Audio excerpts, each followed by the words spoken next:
The Science of Psychic Healing, a sequel to Hatha Yoga 1906, Yogi Ramacharaka 1862-1932. Contents: Chapter I. The purpose of the book. Chapter 2. Natural laws of the body. Chapter 3. The instinctive mind. Chapter 4. Mind in cells, and cell communities. Chapter V. The three forms of psychic healing. Chapter 6. The principles of pranic healing. Chapter 7. The practice of pranic healing. Chapter 8. Pranic breathing. Chapter 9. Pranic treatments. Chapter X. Autopranic treatments. Chapter 11. Thought force healing. Chapter 12. Suggestive healing. Chapter 13. Practice of suggestive healing. Chapter 14. Suggestive treatments. Chapter 15. Self-suggestion. Chapter 16. Mental healing. Chapter 17. Mental healing methods. Chapter 18. Metaphysical healing. Chapter 19. Spiritual healing. Chapter XX. Practice of spiritual healing. Chapter XXI. Concluding advice. The publisher's notice. This book is not a book of theories, it deals with facts. Its author regards the best of theories as but working hypotheses to be used only until better ones present themselves. The fact is the principal thing, the essential thing to uncover which the tool, theory, is used.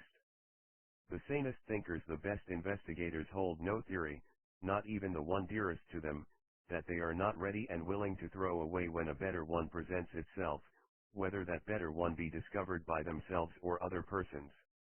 This is the true philosophical spirit. It is true that this book may appear dogmatic rather than argumentative. But the author knows of no better way to present the facts of the subject, concisely and to the point, free from the web of theory, and the quicksands of argument. And so he has decided to take the liability of the charge of dogmatism, in order to deliver his message to you in the style that he feels will reach the greatest number, and thus do the most good. The facts stated in the book are true, and may be so proven by you in your actual practice, if you will but follow instructions.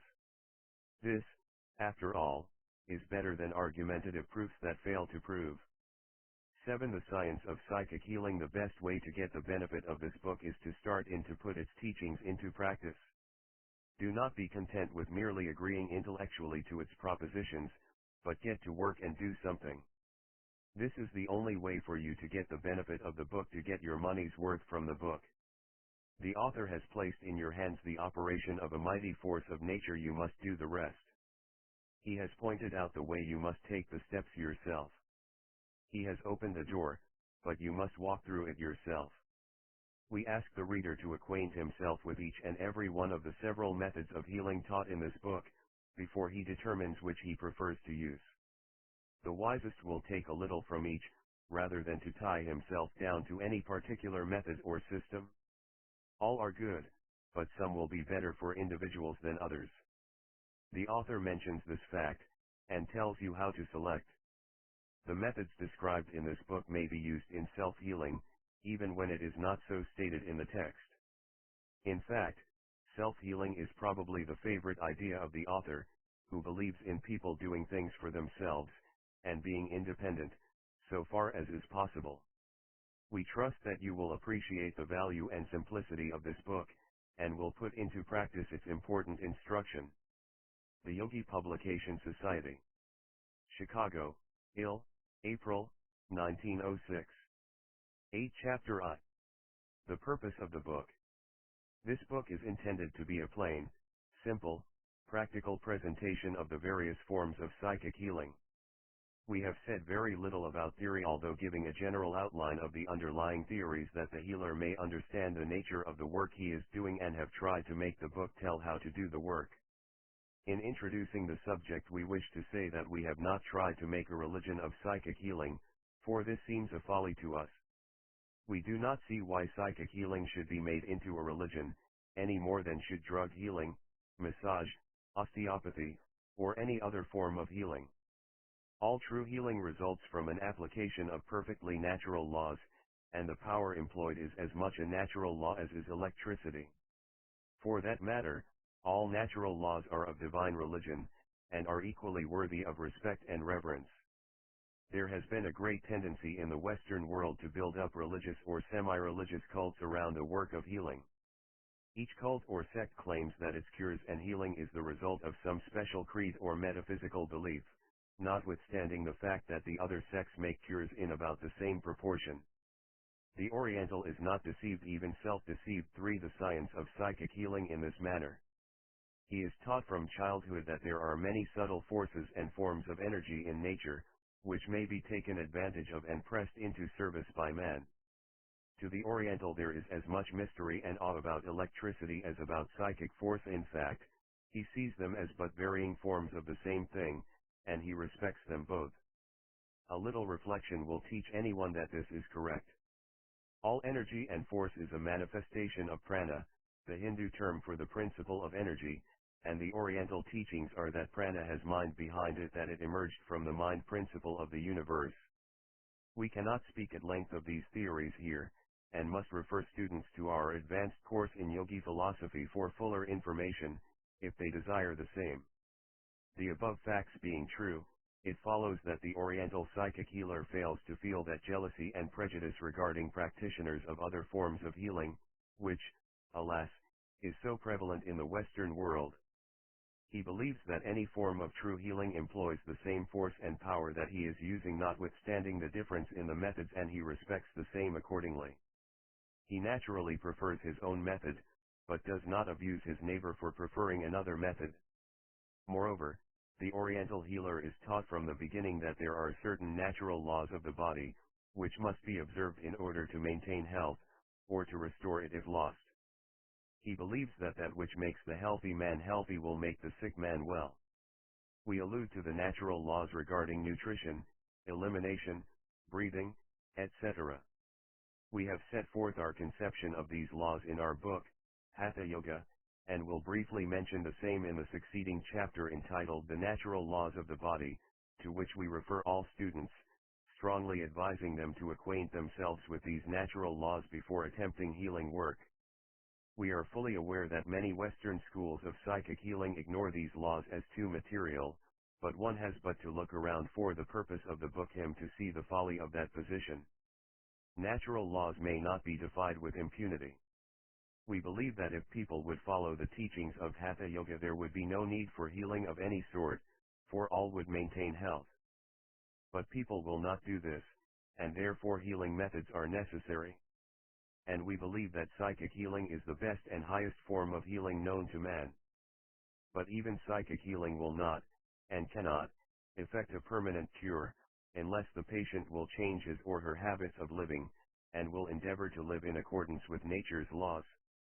So therefore, again and again, do we urge the healer to acquaint his patient with these natural laws of the body Hatha Yoga and while giving the healing treatments he should endeavor to work in advice and instruction regarding the natural laws of the body, so that when the patient is healed he will live in such a manner as to promote health, and to hold the ground he has gained, and not slip back again. We believe that these two books, companion books Hatha Yoga and Psychic Healing will give one the key to health. This book is not intended as a treatise upon disease. On the contrary, it says as little as possible about disease, and prefers to keep before the eye of the student the healthy condition, and the means of bringing it about. Therefore you will see but little of symptoms in this book. Symptoms are but various indications of a cause behind them, and we believe that there is only one general cause for disease, and that is improper functioning of the cells. In other words, we believe that all disease is but cell disease. And we believe that the general treatments given in connection with the principles laid down in Hatha Yoga will remove the cause of the trouble, and the symptoms will then disappear. 5. The science of psychic healing. We will not take up your attention with praise of the systems of healing taught in this book. We believe that the proof of the pudding lies in the eating, and we say to you, try it. Have confidence in yourself, and in your healing power. It is your divine heritage, and is not a gift bestowed upon but a few. It is a general gift and natural power that may be developed by practice and confidence, and instead of decreasing by use, it grows in proportion to its use. It is like a muscle that is developed by practice, but which becomes soft and flabby by non-use. But when you begin to make cures, and hear wonderful reports of your success, which may seem miraculous to those around you who do not understand the subject, do not become puffed up or conceited, and begin to believe that you have some special gift or power. This is folly, for all healers are but channels of expression through which the natural forces and energies flow. You are but an instrument in the hands of natural laws. Do not forget this. This thought may be turned into a source of strength if you will look at the other side of the proposition and remember that you have the forces of the universe back of you. We advise the student to carefully study, and acquaint himself with all of the methods taught in this book. After doing so, let him select the methods that appeal most to him, being guided by his intuition. Let him, if he is so led, take a little from one system and a little from another, and combine them into a system of his own. Let him take his own wherever he finds it. Do not deem it necessary to tie yourself to any one system, or to wear the label or tag of any one school. Beware of labels and tags on the mind. Be yourself. 6. Chapter 2. Natural Laws of the Body. As we have stated in our last chapter, we believe that the true secret of health lies in the observance of the natural laws of the body. These laws may be summed up as right living and right thinking. In our book, Hatha Yoga, we have explained our conceptions of these laws at considerable length and detail. We do not hesitate to state positively that every healer, or searcher for health, should acquaint himself with the instructions given in that book. Without an understanding of these fundamental laws, any and all forms of healing are but temporary makeshifts, and the patient, if he pursues the former improper modes of living and thinking, will relapse into his old condition when the treatments are discontinued. There can be no successful defiance of natural laws. In this chapter we will run briefly over the principal laws described in Hatha Yoga, for the benefit of those readers who have not acquainted themselves with the contents of that book. But this chapter cannot begin to give the Hatha Yoga instruction fully, for that fills a good-sized book of itself. In the first place, there can be no health without proper nutrition. And there can be no proper nutrition without proper assimilation. This being granted, it may be seen that 1/7 the science of psychic healing of the first things for a healer to do is to re-establish normal conditions in this respect, and build up proper assimilation. This is why we have urged the healer to begin all treatments for all kinds of complaints with a treatment of the stomach, to restore normal conditions there. The stomach should be treated first, last and always, for there lies the secret of the first step toward recovery. In fact, the majority of diseases may be traced directly to the stomach, and to imperfect nutrition and assimilation. A man can no more thrive on non-nutritious food, or food imperfectly assimilated, than can a tree or plant or animal. Imperfect nutrition causes the blood to become poor and weak, and consequently every cell in the body becomes weakened and starved, and even the brain cells suffer with the rest, and are unable to send the proper currents of vital force and energy to the other parts of the body. Always begin treatments by treating the stomach thoroughly, by whatever method you use. Insist that it take care of the food given it, and that it assimilates the food and converts it into good rich nourishing blood, which will flow to all parts of the body, giving health and strength. And insist upon your patient partaking of nourishing food in sufficient quantities. One of the best ways to get the full nourishment of the food partaken of is by perfect mastication. Food perfectly masticated gives the full amount of nourishment contained within it, which food, half chewed and bolted, wastes the greater part of its nourishment. We urge the importance of this matter upon the healer. We have seen cases of ill-nourished people restored to health in a very short time, merely from the change in the manner of masticating the food. All food should be chewed until it becomes soft, pulpy, and pasty. The second important point is the irrigation of the body, as we have called it in Hatha Yoga. We mean the proper use of water. The physical system requires a certain amount of fluids daily, in order to do its work properly. About 2 quarts of fluid in 24 hours is the normal amount for an adult. 8 natural laws of the body. Without the proper amount of water, the body is unable to do its work properly and the system suffers. Perfect secretion and excretion requires the normal amount of fluids. Otherwise the secreting glands are unable to manufacture the juices and fluids needed in digestion, absorption, and assimilation, and the excreting glands are unable to provide for the excretion or throwing out of the waste products of the system through the kidneys and bowels. The liver is unable to act without sufficient fluids, and the other organs likewise suffer. The third requisite for health is correct breathing. When you realize that unless correct breathing is performed by the patient, the blood is imperfectly oxygenated, and is therefore unable to perform its functions, you will begin to see why a person breathing improperly is unable to have health. Practice deep breathing yourself until you understand it perfectly and then instruct your patient in the art. Our little book, The Science of Breath, gives full and complete direction for correct breathing. We advise you to acquaint yourself with its contents. Exercise, bathing, etc., are important things to be observed. The healer should inform the patient as to this fact. Sleep is a needed something that nature insists upon. Without a sufficient degree of rest, the brain becomes overworked and complications set in.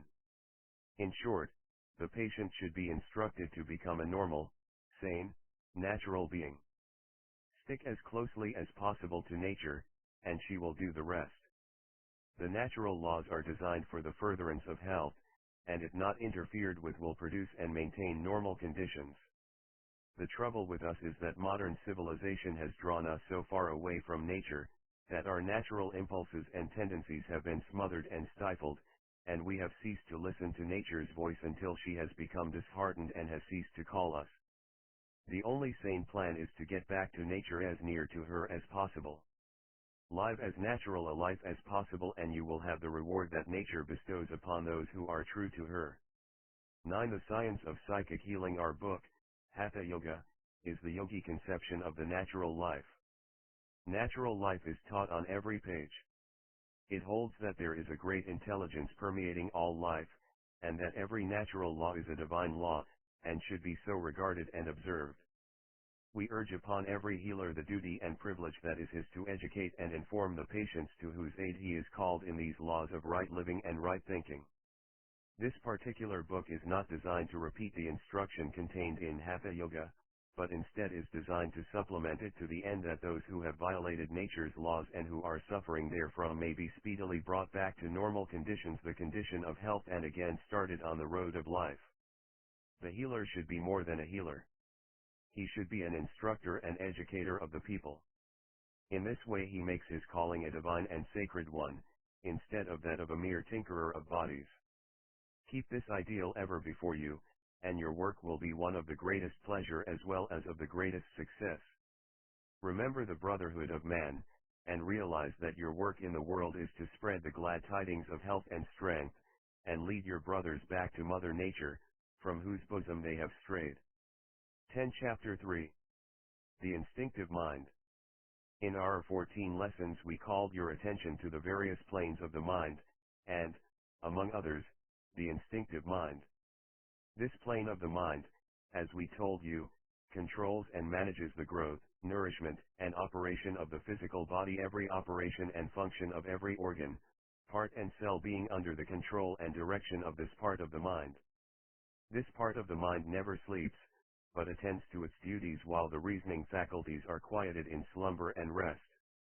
The constant work of repair, replacement, change, digestion, assimilation, elimination, etc., is performed by this part of the mind, all below the plane of consciousness. The wondrous work of the body is carried on this plane of mind, without our conscious knowledge. The intelligent work of the cells, cell groups, ganglia, organ intelligences, etc., are under the superintendence of this plane of mind. In our next chapter we give you a short account of this wonderful world of cell life that exists in every human organism. We advise you to read that chapter, as it will throw light on many puzzling questions, and will enable you to direct your healing powers intelligently. 11. The science of psychic healing. The instinctive mind is not confined to the brain as a seat of operations, but is distributed over the entire nervous system, the spinal column and solar plexus being important centers for its operations. One of the most important facts that we have to consider in connection with the instinctive mind, in this book, is that it is susceptible of interference on the part of the conscious mind. This interference may be for good or bad, according to the nature of the suggestions passed on by the conscious mind. In our chapter on suggestion we have given a number of instances to illustrate the effect of the mind on the bodily functions. This effect of thought is occasioned by the conscious mind passing on suggestions to the instinctive mind, which then proceeds to act upon them. Many a man has become sick by reason of adverse and hurtful suggestions accepted by him and passed on to his instinctive mind. In the same way a sick man has been restored to health, by positive and helpful suggestions accepted and passed on in the same manner. And in both cases, remember, the diseased condition and the restored healthy condition were occasioned by perfectly natural process, by the instinctive mind passing on its orders to its subordinate parts, cells, organs, etc. We do not think it worthwhile to enter into a long discussion of the various theories advanced to account for the existence and operation of the instinctive mind. This book is intended to tell you how to make cures, and all the theory we think it worthwhile to give you is a mere general outline for the purpose of an intelligent comprehension of the process of the cure. To wander off into an extended discussion of the theories regarding mind, or the speculations regarding life and what lies back of life, would be out of place. We believe in keeping each subject to itself, believing that in this way the student is better able to concentrate upon the particular subject under consideration. 12. The instinctive mind. The workings of the instinctive mind will appear as you proceed with the study of the methods of treatment. The next chapter, which deals with cell life, will also throw further light on the subject. 13. Chapter 4. Mind in cells, and cell communities. In order to understand the nature of psychic healing one must have an acquaintance with the nature of the mental side of the body. Not only has the central mind a number of planes of manifestation, but each organ has something which might be called an organic mind, made up of a group mind of a number of cells, each of which cells moreover has a cell mind of its own. This idea is somewhat startling to those who have not acquainted themselves with the details of the subject, but it is known to be correct, not only by the yogis, but also by those who have familiarized themselves with the recent discoveries of Western science. Let us take a hasty look at the cell life.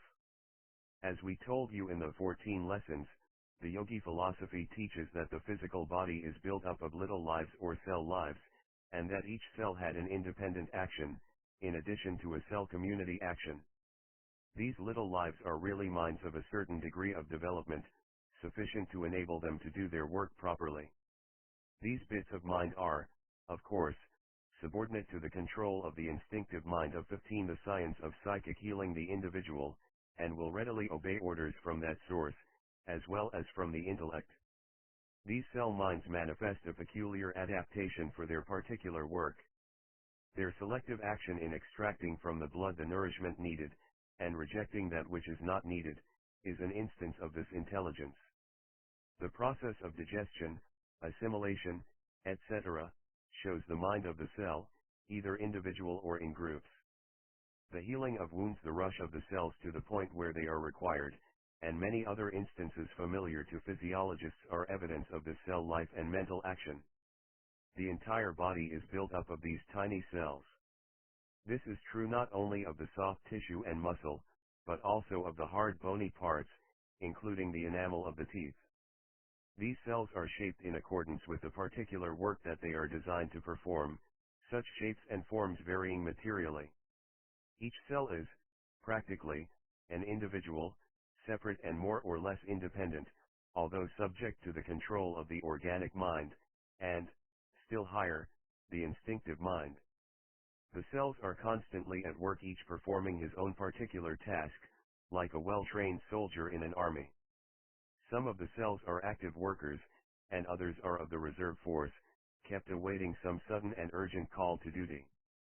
Some are stationary, and others are moving about attending to their particular duties and tasks.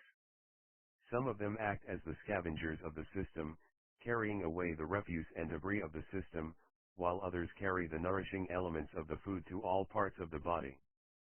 Cell life has been compared to a large and well-ordered community, each individual doing his own particular work, all for the common good. The community is a large one, it being estimated that there are at least 75 billion of the red blood cells alone. These red blood cells are the common carriers of the body, and float in the arteries and veins, carrying a load of oxygen from the lungs and delivering particles of it to 16 mind in cells, and cell communities, the various tissues of the body, which give life and strength to the particular parts. On their return journey through the veins, the cells carry with them the waste products of the system. Like a merchant vessel, these cells carry a cargo on their outgoing trip, and bring back a second cargo on their return. Other cells perform police work and protect the system from bacteria, etc., which might produce trouble in the system. These policemen are quite savage, and usually get rid of the intruder by devouring him, but if unable to so dispose of him, they rally in number and finally eject him from the system in the shape of a boil, pimple, etc. The cells enable the body to carry on its work of continual regeneration. Every part of our bodies are being repaired constantly by fresh material. And the cells do the work. Millions of these little workers are constantly moving along, or else working in a fixed position in the parts of our bodies, renewing the worn-out tissues and replacing them with new material, and at the same time throwing out of the system the worn-out and discarded material. Each of the cells of the body, no matter how humble may be its functions, is possessed of an instinctive knowledge of that which is vital to its life work, and its own life. It takes nourishment, and reproduces itself by increasing in size and then separating. It seems to have a memory, and in other ways manifests mind action. We do not consider it necessary to go deeply into this matter at this point, and merely mention these facts that the reader may understand that these cells are living things, having mind action. These cells are built up into organs, parts, tissue, muscle, etc., and form what is known as cell communities, in which their minds seem to combine, in addition to their having independent mental action. In the case of the liver, for instance, the millions of cells composing that organ have a community mind, which may be called the liver mind, and which acts as an entity-subject, always, to the control of the instinctive mind. This is the science of psychic healing most important fact to remember, in connection with psychic healing, for the whole principle of the latter depends upon the fact that these organs, through their minds, are amenable to mental control and direction. As we have said, each cell belongs to a cell group, and each group forms a part of a larger group, and so on until the whole forms a great group or whole community of cells, under the control of the instinctive mind. And the little minds of the entire cell community combine under the control of that great instinctive mind. And, at the same time, there are lesser combinations, and still lesser, until the mind of the single cell is reached. The entire mental organism of the cells is something quite wonderful, and startling. The control of these cell communities is one of the duties of the instinctive mind, and it usually does its work very well, unless interfered with by the intellect, which sometimes sends it fear thoughts and demoralizes it. The intellect insists upon interfering with the established order of the body, and by introducing strange customs and habits, tends to demoralize the cell communities and to bring disorder into their ranks. Sometimes something akin to rebellion springs up among these cell communities or groups, and they revolt at working overtime, or from similar reasons. In this connection we take the liberty of quoting from our book entitled Hatha Yoga, which gives a clear idea of these cell rebellions. The book says, at times it seems that some of the smaller groups, and even some of the larger on certain occasions, go on a strike, rebelling against unaccustomed and improper work forced upon them, working overtime and similar causes, such as a lack of proper nourishment. These little cells often act just as would men under the same circumstances. The analogy is often startling to the observer and investigator. These rebellions or strikes seem to spread, if matters are not arranged, and even when matters are patched up, the cells seem to return to their work in a sullen manner, and, instead of doing their work the 18 mind in cells, and cell communities best they know how, they will do as little as possible, and only just when they feel like it. A restoration of normal conditions, resulting from improved nutrition, proper attention, etc., will gradually bring about a return to normal functioning, and matters may be very much expedited by orders from the will, directed immediately to the cell groups. It is astonishing how soon order and discipline may be restored in this way. Science has shown us the truth of the old yogi teachings that all disease was cell disease, and it follows that if we can manage to get control of the cell trouble, we have mastered the entire problem. This control may be acquired in a number of ways, and the explanation of these ways and their method of application forms the subject of this book. 19 Chapter V. The three forms of psychic healing. As we stated at the close of our last chapter, the control of the cells manifesting physical disease might be accomplished by the several forms of psychic healing, which may be considered in three forms known as 1. Pranic healing, or healing by the sending of prana or vital force to the affected parts, thereby stimulating the cells and tissue to normal activity, the result being that the waste matter is ejected from the system, and normal conditions restored. This form of healing is known in the Western world as magnetic healing, etc., and many cures have been made by reason thereof, although many of the healers have not known the principles underlying the work, although they had acquired a very good working knowledge of the methods to be employed. 2. Mental healing, by which is meant the control of the cell minds, either direct, or through the instinctive mind of the sick person. This form of healing includes what is known in the Western world as mental healing, direct and absent, suggestive healing, psychic healing, etc., etc., etc., and includes many so-called religious forms of healing which are but forms. 21 The science of psychic healing, of mental healing, disguised under the cover of religious teachings and theories. 3. Spiritual healing, by which is meant a high form of healing arising from the healer possessing a high degree of spiritual unfoldment, and allowing the light of his or her higher mentality to pour forth upon the mind of the patient, bathing him in a wave of high thought and lifting him, temporarily, to a higher plane of being. This form of healing is not nearly so common as one might be led to believe from listening to the talk of the healers and their patients. In fact, it is very rare, and none but healers of a very high order possess it. Many who think that they have it, are simply using the ordinary methods of mental healing, and have not the slightest idea of what true spiritual healing consists. But, no harm is done, so long as the results are obtained, and we merely mention the matter here, that the reader may form a clear idea of the entire subject. Each of these forms of psychic healing will be considered in turn, as we proceed. The principal point to be remembered at this point is that at the last all forms of psychic healing are forms of mental healing. Even the healing by prana is mental healing, for the prana is moved by the mind, and in fact, is the power of mind itself, as we shall see presently. The disease or trouble is called physical, that is manifest in the cells of the physical body, and, if we examine it closely, we will see that it is really a mental trouble of the particular cells affected. And, consequently, the only way a cure may be effected, is by reaching the mental part of the cell, and rousing it to normal activity. This may be accomplished in many ways, but all ways, at the last, are mental ways, for it is not the way that works the cure, but the mind that is aroused by the way. These points will be brought out as we proceed. In our next chapter, we shall consider the form of psychic healing called pranic healing. 22 Chapter 6. The principles of pranic healing. Before we can understand pranic healing, we must understand something about prana. Prana is the name given by the yogi philosophers to vital force, or energy, which is found within the body of every living thing. It may be called the life force. At the last, prana is known to be mental in its nature, and is the energy of the mind of the universe. But in order to avoid metaphysical distinctions in this book, let us follow the usual custom of treating prana as an independent thing, just as we do mind and matter. The yogis teach that prana is a universal principle, a something pervading all space, and together with mind and matter composing the threefold manifestation of the Absolute.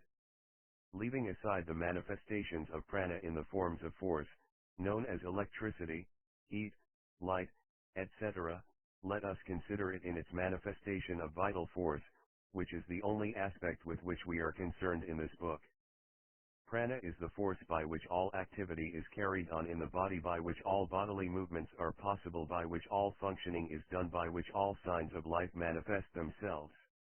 We have 23 The Science of Psychic Healing described prana at considerable length in our other books, and do not desire to repeat ourselves, and to take up space in such repetitions, any more than can be avoided. Briefly, however, we may say that prana is that principle of life which is found in the air, water, food, etc., from which the living organism absorbs it to use in the work of the body. We advise all students of this book to read either The Science of Breath, or else Hatha Yoga, in order to gain a fuller idea of the subject of prana. In the books named, we have given many exercises whereby prana may be stored up and acquired, and also how it may be used. The general principles of pranic healing rests on the fact that prana may be transferred or transmitted from one person to another, in many ways. The usual method, and the most effective, is to use the hands and make passes over the sick person, and at the same time directing a current of prana to the affected part, thereby stimulating and stirring into activity the sluggish cell groups.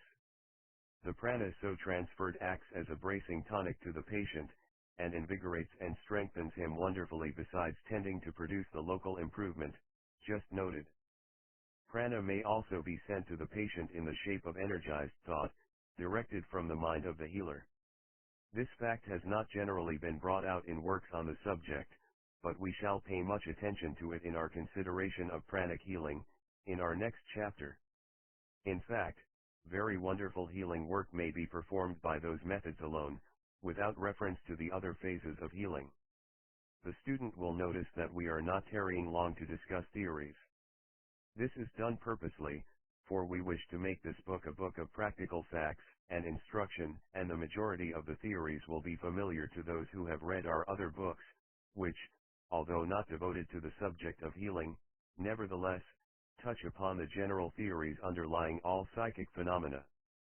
24. The principles of pranic healing. Healing of the sick by means of laying on of hands has been known from the earliest days of the race. As far back in history as we are able to go, we may find trace of this practice. And, it is only fair to surmise that before the days of written history, the custom was likewise prevalent. It is found among all races of people today, even among the savage races. It seems to have arisen from an instinctive conviction in the mind of man, that healing lay in that direction. The Indians, the Egyptians, the Jews, the Chinese, of ancient days, were perfectly familiar with this form of healing. In Egypt, the ancient carvings in the rocks show healers treating patients by placing one hand on the stomach, and the other on the back. And the early explorers of China report that similar practices were common there. The Old Testament is full of instances of this form of healing. And we also find cases mentioned in the New Testament. Saint Patrick is reported to have healed the blind in Ireland, by placing his hands upon their eyes. Saint Bernard is reported as having cured 11 blind people, and to have enabled 18 lame persons to regain the use of the limbs, all in one day, and in Cologne he is reported to have cured 12 lame people, also 3 dumb persons, and 10 deaf ones, all by means of the laying on of hands. The history of the early church is full of instances of this sort, and making allowance for the romantic tales that always arise in such cases, we may see that much good and effective work was done by these people, in this way. Pyrrhus, the king of Epirus, is reported by history to have had the power of curing colic and diseases of the spleen, by touching the persons affected. The Emperor Vespasian is said to have cured nervous diseases, and lameness, blindness, etc., by laying on of hands. Hadrian cured people having dropsical diseases, by applying the points of his fingers to them. King Olaf healed instantaneously by laying his hands upon the sufferer. The early kings of England and France healed goiter and throat affections by the king's touch. In England there was a disease 25, the science of psychic healing, called the king's evil, which was thought to be curable only by the touch of the king. The courts of Habsburg were believed to be able to cure stammering by a kiss. Pliny reports that in the ancient days there were men who cured the bites of serpents by the touch. Numerous religious celebrities cured disease by the laying on of hands. In England, Greatrax created quite a sensation, and invited persecution, by going about curing all sorts of diseases. In this way his success in curing diseases that had been thought to be curable by the king's touch caused many to regard him as a pretender to the throne. In the 17th century a gardener named Leverett performed wonderful cures in the streets of London, by stroking the afflicted with his fingers. In 1817, a Cilician innkeeper named Richter cured thousands of people by applying his hands to them. So you see, the fact of pranic healing has made itself apparent in all ages and among all people, and those having sufficient confidence in themselves to perform cures, were looked upon as specially gifted persons. But the fact is that the gift is one common to the race, and may be manifested by anyone who has sufficient confidence in himself to try it, and who has sufficient earnestness to throw his heart into the work. The old yogi teachers of over 25 centuries ago had reduced this form of healing to a science, and traces of their knowledge filtered out to all parts of the world. The Egyptians obtained their knowledge from the great yogi teachers, and established schools of their own. The Greeks obtained a similar knowledge from India and Egypt. And the Hebrews and Assyrians are believed to have obtained theirs through Egyptian channels. The early Greek physicians performed their principal cures by the laying on of hands, and manipulation of the affected parts of the body. With them the healing process was something belonging to the orders of the priesthood, and the general public were not allowed to participate in its mysteries. Hippocrates has written, "The affections suffered by the body." 26. The principles of pranic healing the soul sees quite well with shut eyes. Wise physicians, even among the ancients, were aware how beneficial to the blood is to make slight frictions with the hands over the body. It is believed by many experienced doctors that the heat which oozes out of the hand, on being applied to the sick, is highly salutary and assuaging. The remedy has been found to be applicable to sudden as well as habitual pains, and various species of debility, being both renovating and strengthening in its effects. It has often appeared, while I have thus been soothing my patients, as if there were a singular property in my hands to pull and draw away from the affected parts aches and diverse impurities, by laying my hand upon the place, and by extending my fingers toward it. Thus it is known to some of the learned that health may be implanted in the sick by certain gestures, and by contact, as some diseases may be communicated from one to another. Aesculapius treated diseases by breathing on the affected parts, and by stroking them with his hands. The ancient Druids, that is the priesthood, performed cures in this way, the same being made a part of their religious ceremonies and rites. Tacitus, Vopiscus, and Lampridius report these things of the Druids, and give wonderful testimony regarding their gifts.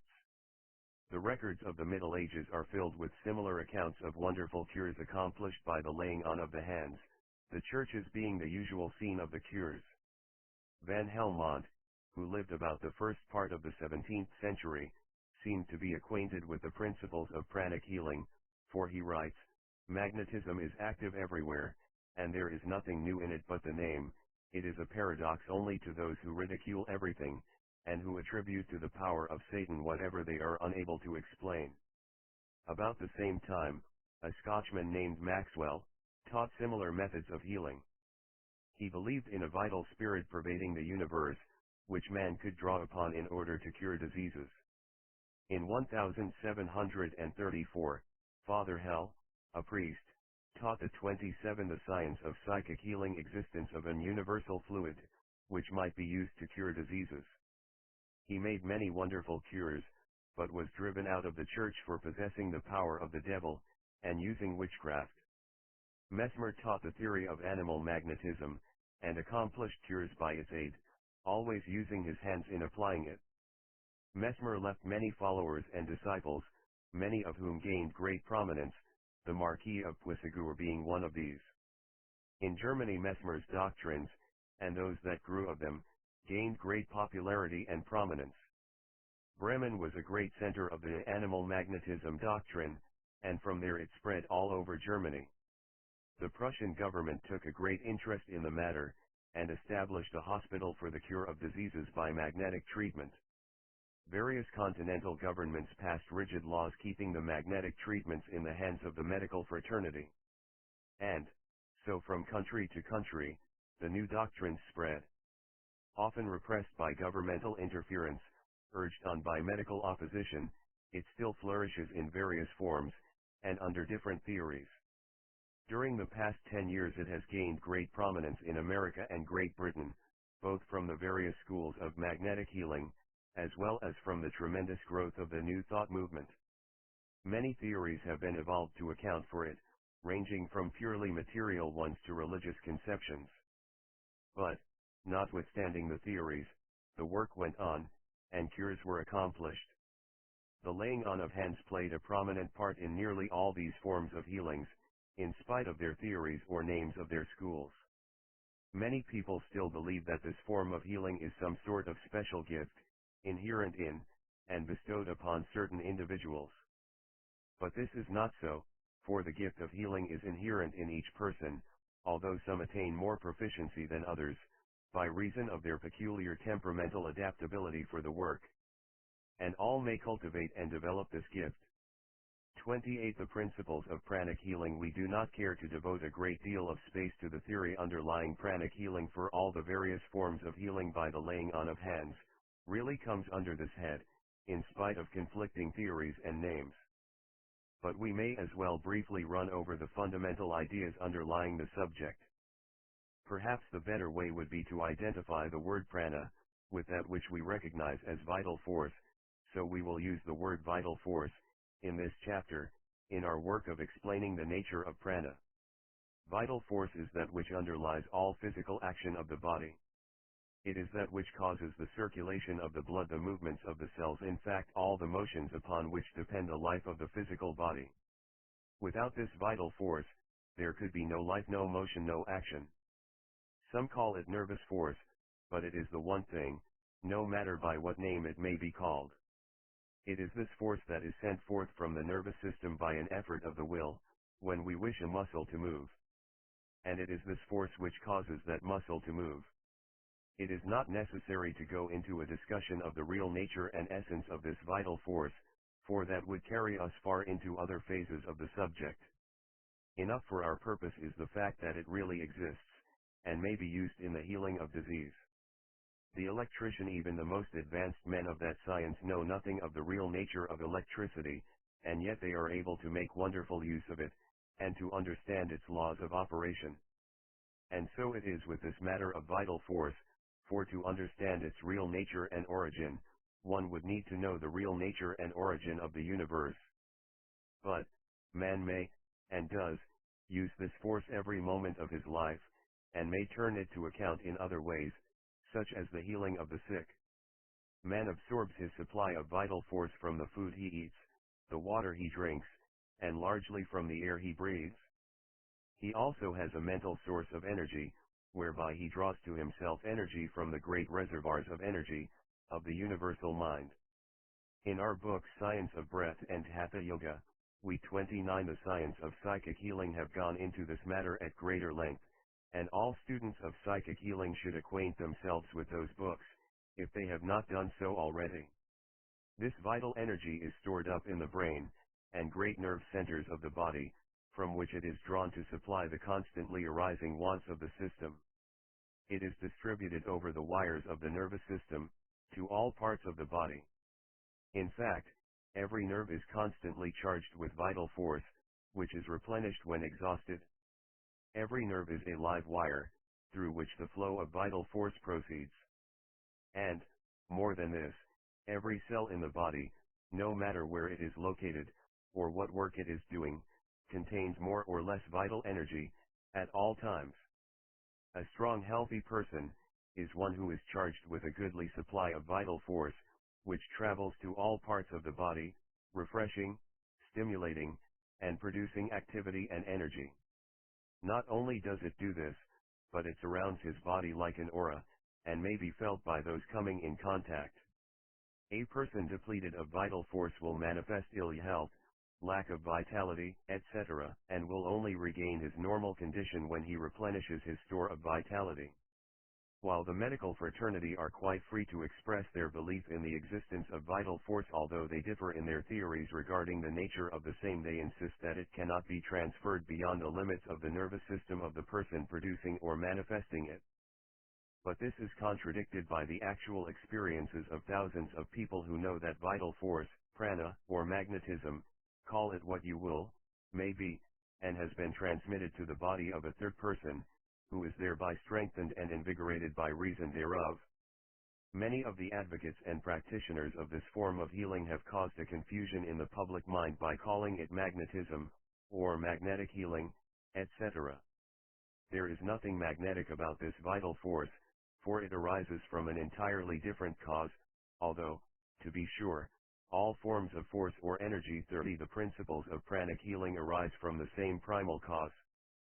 Vital force is something which plays its own part in the economy of nature, and that part is entirely different from that played by magnetism. It is something different from anything else, and can be compared only with itself. All persons have more or less vital force, and all persons have the power of increasing their store, and of transmitting it to others, and thereby curing disease. In other words, all persons are potential healers. There has been much talk about persons being gifted in this form of healing, but the fact is that all persons have the gift, and may develop it by confidence and practice. And this development is the purpose of this part of the book. The principles of pranic healing is the filling of the cells of the affected part with a fresh and full supply of vital force or prana, whereby the cells are enabled to regain normal powers of functioning and work, the consequence being that when the cells work properly, the organ recovers its former activity, and the entire system regains health, and health, after all, is merely normal functioning. 31 Chapter 7. The practice of pranic healing. The use of the hands in healing seems to be the result of an instinctive tendency of the race. The mother naturally places her hands on the head of the child who runs to her with a story of a fall, or hurt, and the child seems to be quieted and relieved by the application of the mother's hands.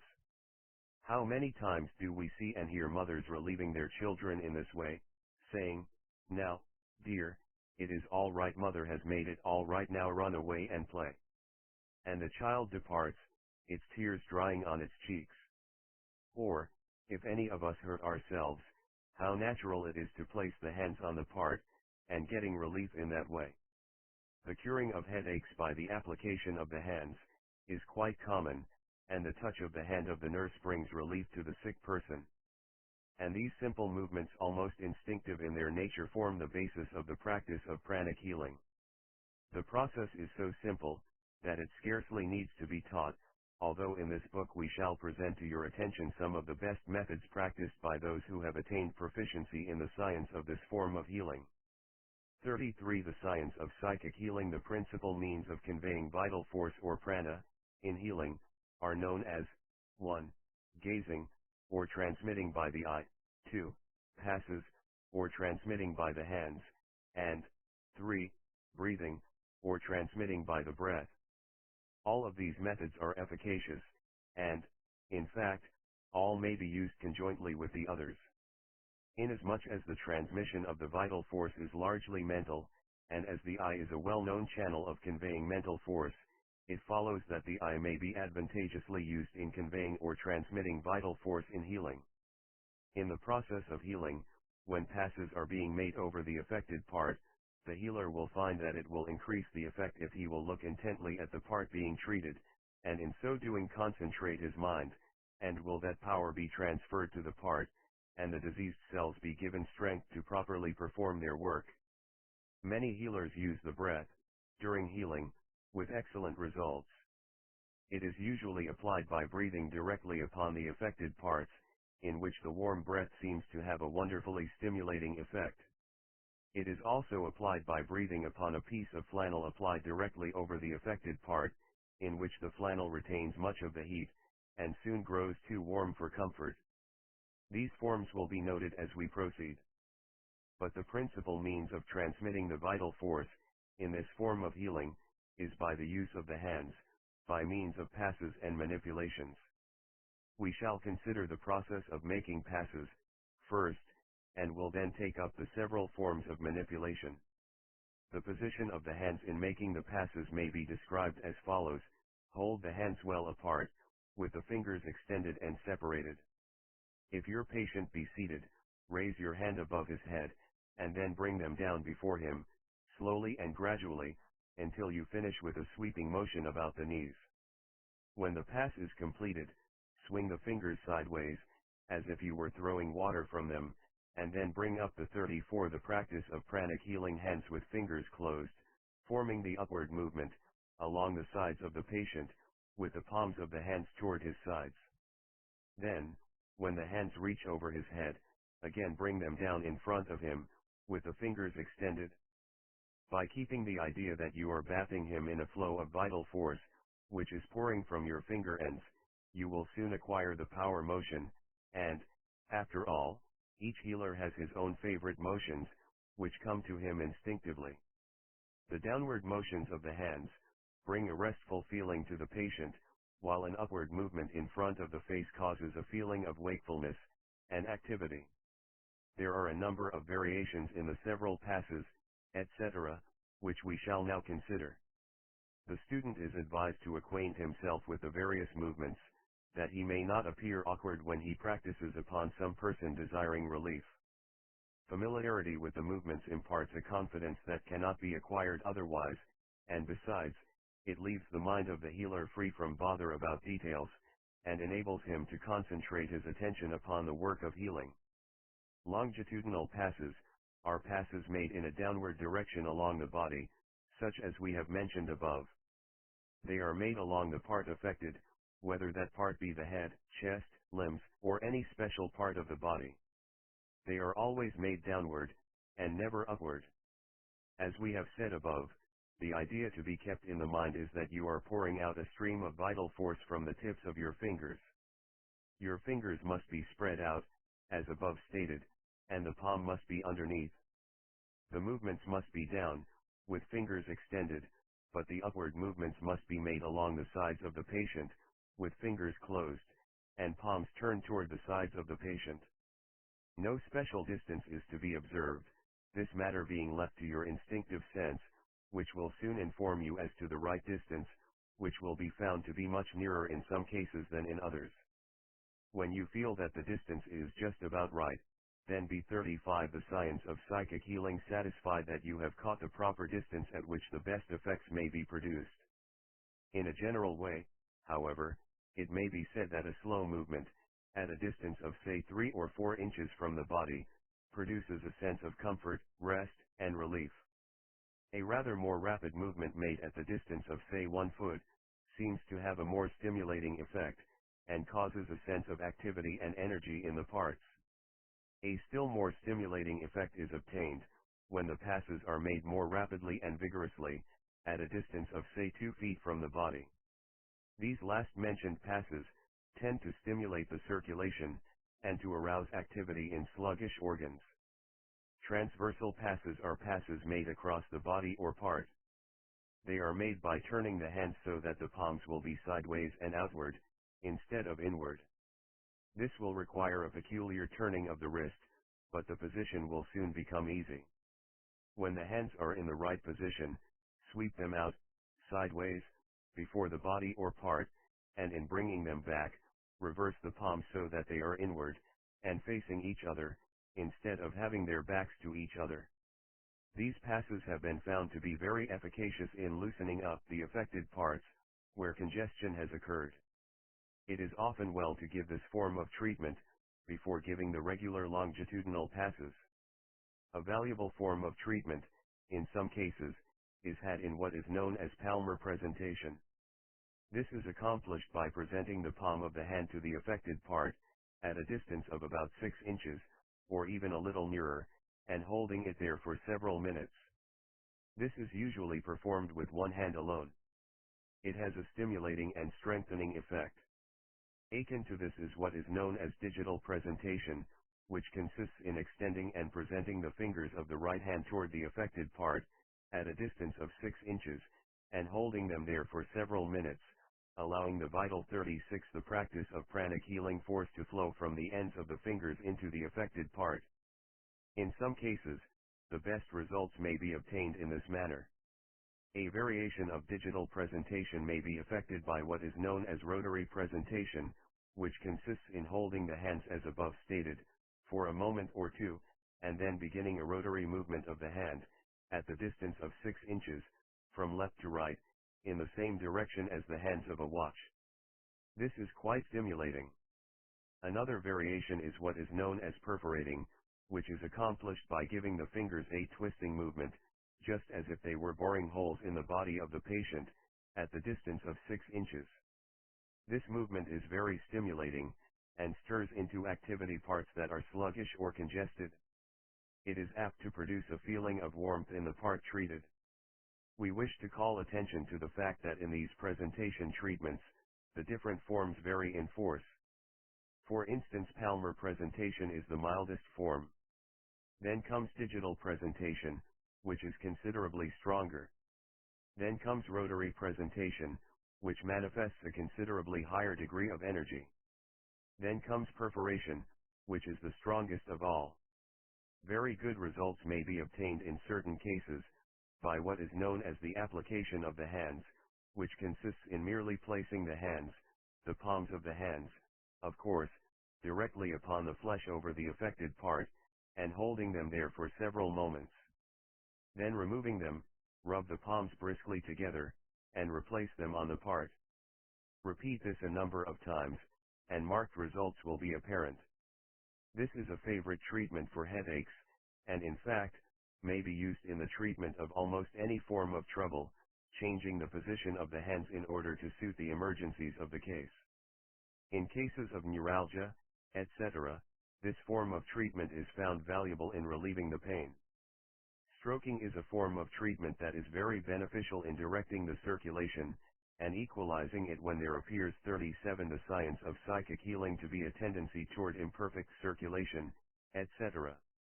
It has a sedative, soothing effect, and is a very good method to use in winding up, or terminating a treatment. Stroking should be applied by bringing the tips of the fingers in a very light contact with the body of the patient, over the affected parts or over the entire body. It should always be performed in a downward, or outward direction, and never in an upward or inward direction. It should be performed in one direction only, and not to and fro. The tips of the fingers are to be moved gently over the body, with a very light contact, not even the weight of the hand being allowed to bear upon the patient. Lightness, gentleness, and airiness are the words best describing the movement. A little practice will give the student the right movement. If you desire to stroke the entire body of the patient, it is well to divide the process into two distinct treatments, viz. 1. From the head down to the waist, and 2. From the waist down to the feet. In giving the general stroking treatment to the whole body, it is well to devote considerable attention to the chest and abdominal region, in order that the organs be stimulated, and their magnetism equalized. It is well, also, to remember that the old and tried principle of rubbing is but another mode of communicating vital force, or prana. This form of treatment is as old as the race, and has been practiced in all times, and by all peoples. Alpini reports, in his work entitled, De Medicina Egyptiorum, that the Egyptian priests were adepts at certain mystical and medical rubbings, which form of treatment was used by them in curing chronic diseases.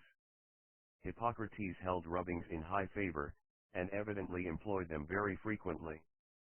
He has written as follows: a doctor ought to know many things, he should not be unacquainted with the benefits to be derived from rubbing. With its application quite contrary effects may be produced. It loosens stiff joints, and gives tone and strength to those which are relaxed. Celsus, nearly 2,000 years ago, was 38 the practice of pranic healing, a vigorous advocate of this method of treatment, and in his books he devotes much space to this form of vital treatment, and incidentally proves that it was known and practiced long before his time. In ancient Rome, rubbing was a favorite form of treatment, and was employed regularly by the wealthy, in order to keep in good condition, a practice that is followed by many wealthy people of our own times, under the name of massage, etc. Alexander of Tralles, a Greek physician of the 6th century, was an initiate in the mystic rubbings, and incorporated it in his practice. He claimed that it helped to throw off morbid matter, and calmed the nervous system, and facilitated perspiration. He also held that it tended to calm convulsions, and was efficacious in a number of complaints. He wrote much on the subject, and agreed with Hippocrates that these secret rubbings should be imparted only to sacred persons, and not allowed to become the property of the profane. Peter Borel, the physician to Louis XIII, of France, reports that one Digest, a clerk of the court at Nizams, healed multitudes of people by rubbing their limbs. And in our own time, massage is a deservedly popular form of treatment, and the new school of osteopathy is growing in favor. In both of these forms of practice, outside of any particular virtue due to the particular merits claimed by the respective practitioners, there is a great benefit derived by the transmitting of vital force from healer to patient, whether the practitioner admits this to be the case or not. In rubbing for the purpose of stimulating the parts by vital force, the healer should be gentle in his movements, force not being desirable or necessary, as the effect is gained by the passing of vitality to the parts, not by the mere manipulation. In applying this form of treatment, the palm of the hand, and the lower part of the fingers, should be used. The tips of the fingers, and the end of the thumb should be turned back. Healers having a fleshy lower part of the thumb, may use its palmar surface effectively in this treatment. The movements 39. The science of psychic healing should be made downward. Some practitioners use a slightly different movement from that above indicated, inasmuch as they make a peculiar pressure with the flat ends of the fingers, following after the pressure of the palm of the hand. Students may follow either plan, as may seem preferable to them. Some healers claim to get the best results from this employment of the finger ends, while others carefully avoid the use of same. In each case it has been noticed, that the particular form of treatment is used because the healer feels that the vital force is best conveyed by his particular form of treatment. It seems to be a matter of feeling on the part of the healer, and this peculiar feeling is a safe rule to follow, and it manifests itself to all persons after they begin to give treatments.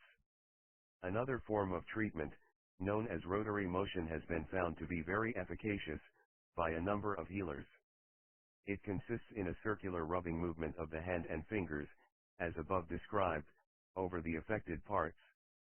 The movements should always be made in the direction of the movement of the hands of a watch, and never in a reverse direction. This movement produces activity of the cells, and is useful in cases of sluggish functioning, etc. Another form of treatment is known as kneading, and is found valuable in cases of stiffened muscles, rheumatism, etc., in which the trouble is local and not organic. Kneading is accomplished by grasping the muscles or tissues, and working them against the adjacent surfaces. It is composed of 3 different forms, viz., surface kneading, palmar kneading, and digital kneading. Surface kneading is practically a pinching movement, and consists in grasping the skin firmly between the thumb and forefinger, and then lifting it up a little, and then releasing it and letting it fly back to its normal condition. The 2 hands are used, alternately, the one picking up the skin as the other drops it, the surface being gone over in a systematic manner. This is for the practice of pranic healing quite a stimulating treatment, and is very beneficial in cases of poor circulation, etc. Palmar kneading is performed with the whole hand. The healer grasps the flesh, or muscle, with the palm of his hand, with fingers closed together, and the thumb out. Do not use the thumb, but grasp the flesh between the palm of the hand, and the fingers, the lower part of the palm, called the heel of the hand, and the fleshy part of the thumb being used in the movement. Hold the flesh firmly, and do not allow it to slip. Knead deeply, so as to reach well into the muscles and flesh. The muscle or flesh should be thoroughly worked, and yet not sufficiently to produce soreness. Do not use too much force, but be gentle and yet firm. Use the hands alternately. There are a number of variations of this movement, which will come to the healer as he practices.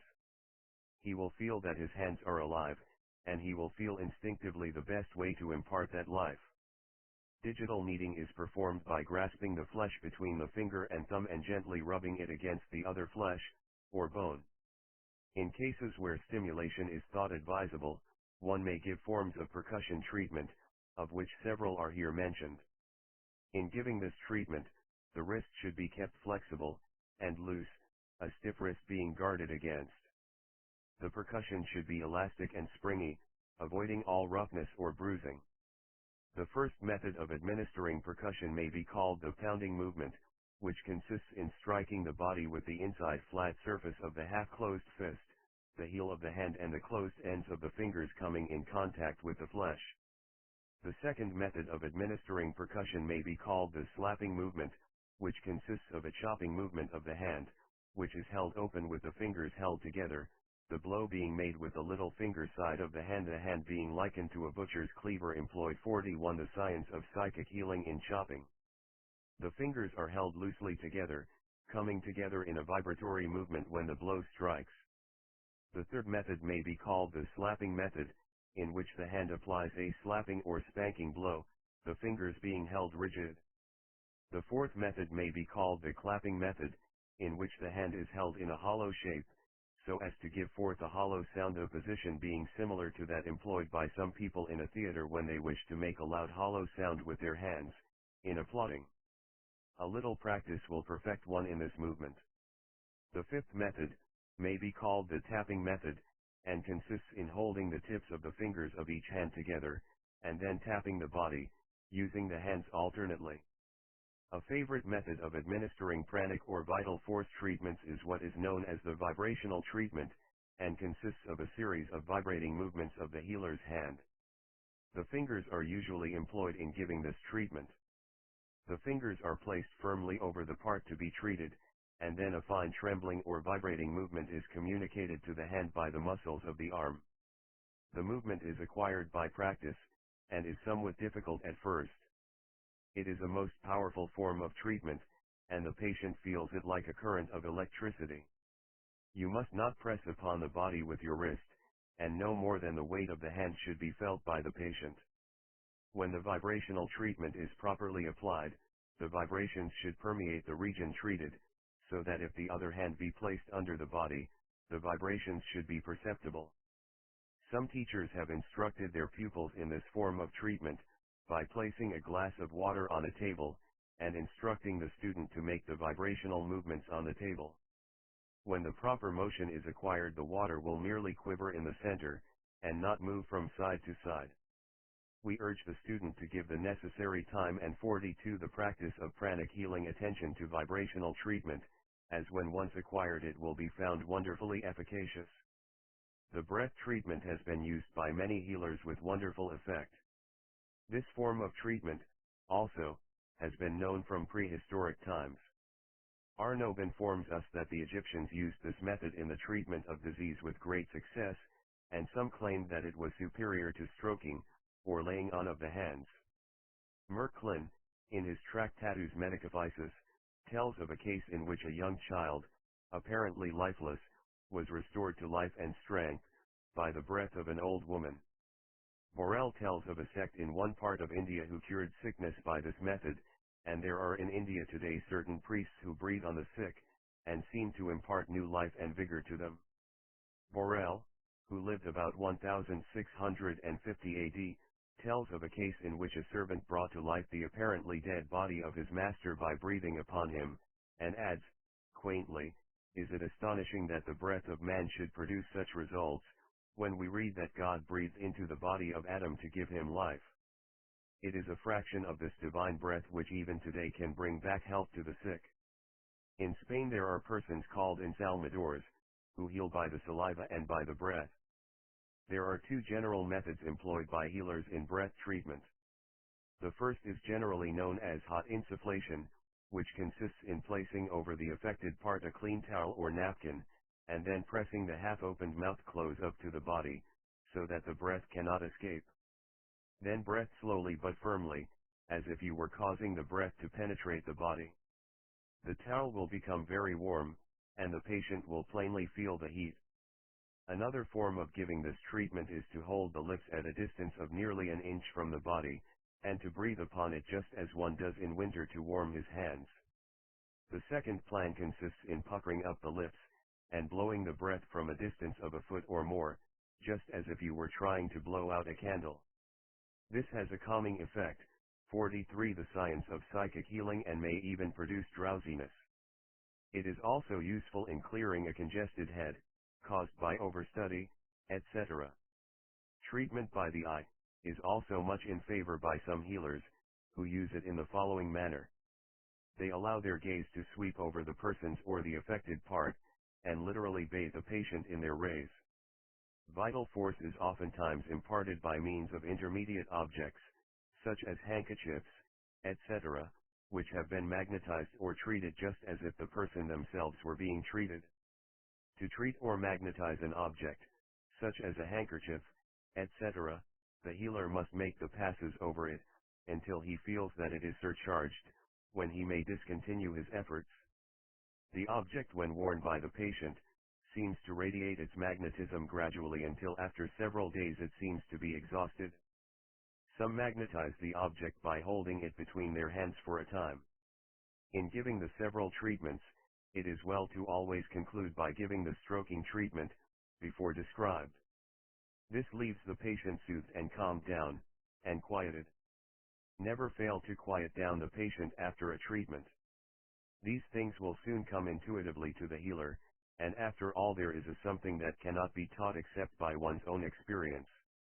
And no two healers follow just the same methods. Do not be afraid to follow your intuitive sense in this direction. 44 Chapter 8. Pranic breathing.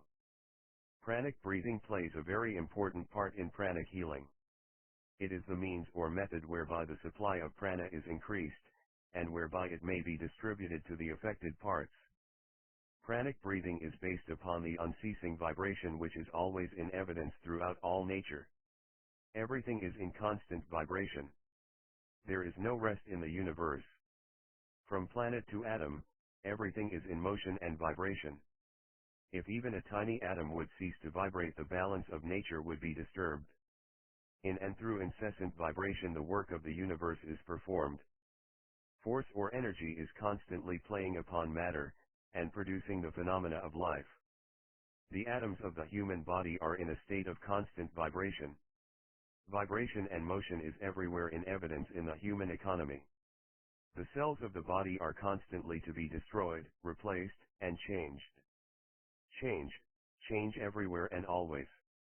Rhythm pervades the universe. Everything from the greatest sun to the tiniest atom is in vibration, and has its own particular rate of vibration. The circling of the planets around the sun, the rise and fall of the sea, the breathing of the heart, the ebb and 45 the science of psychic healing, flow of the tide, all follow rhythmic laws. All growth and change is in evidence of this law. Our bodies are subject to this law, as well as are all other forms of matter. And upon an understanding of this law of rhythm depends largely the yogi theory of breath, and pranic healing. By falling in with the rhythm of the atoms of which the body is composed, the yogi manages to absorb a great amount of prana, which he disposes of to bring about the results desired by him. The body which you occupy is like a small inlet running into the land from the sea. Although apparently subject only to its own laws, it is really subject to the ebb and flow of the tides of the ocean. The great sea of life is swelling and receding, rising and falling, and we are responding to its vibrations and rhythm. In a normal condition we receive the vibration and rhythm of the great ocean of life, and respond to it, but at times the mouth of the inlet seems choked up with debris, and we fail to receive the impulse from Mother Ocean, and inharmony manifests within us. You have heard how a note on a violin, if sounded repeatedly and in rhythm, will start into motion vibrations which will in time destroy a bridge. The same result is true when a regiment of soldiers crosses a bridge, the order being always given to break step on such an occasion, lest the vibration bring down both bridge and regiment. These manifestations of the effect of rhythmic motion will give you an idea of the effect on the body of rhythmic breathing. The whole system catches the vibration and becomes in harmony with the will, which causes the rhythmic motion of the lungs, and while in such complete harmony will respond readily to orders from the will. With the body thus attuned, the yogi finds no difficulty in increasing the circulation in any part of the body by an order from the will, and in the same way he can direct an increased current of nerve force to any part or organ, strengthening and stimulating it. 46. Pranic breathing. In the same way the yogi by rhythmic breathing catches the swing, as it were, and is able to absorb and control a greatly increased amount of prana, which is then at the disposal of his will. He can and does use it as a vehicle for sending forth prana to others. Rhythmic breathing will increase the value of mental healing, magnetic healing, etc., several 100%. In rhythmic breathing the main thing to be acquired is the mental idea or rhythm. To those who know anything of music, the idea of measured counting is familiar. To others, the rhythmic step of the soldier, left right, left, right, left, right, 1, 2, 3, 4, 1, 2, 3, 4, will convey the idea. The yogi bases his rhythmic time upon a unit corresponding with the beat of his heart. The heartbeat varies in different persons, but the heartbeat unit of each person is the proper rhythmic standard for that particular individual is his rhythmic breathing. Ascertain your normal heartbeat by placing your fingers over your pulse, and then count 1, 2, 3, 4, 5, 6, 1, 2, 3, 4, 5, 6, etc., until the rhythm becomes firmly fixed in your mind. A little practice will fix the rhythm, so that you will be able to easily reproduce it. The beginner usually inhales in about 6 pulse units, but he will be able to greatly increase this by practice.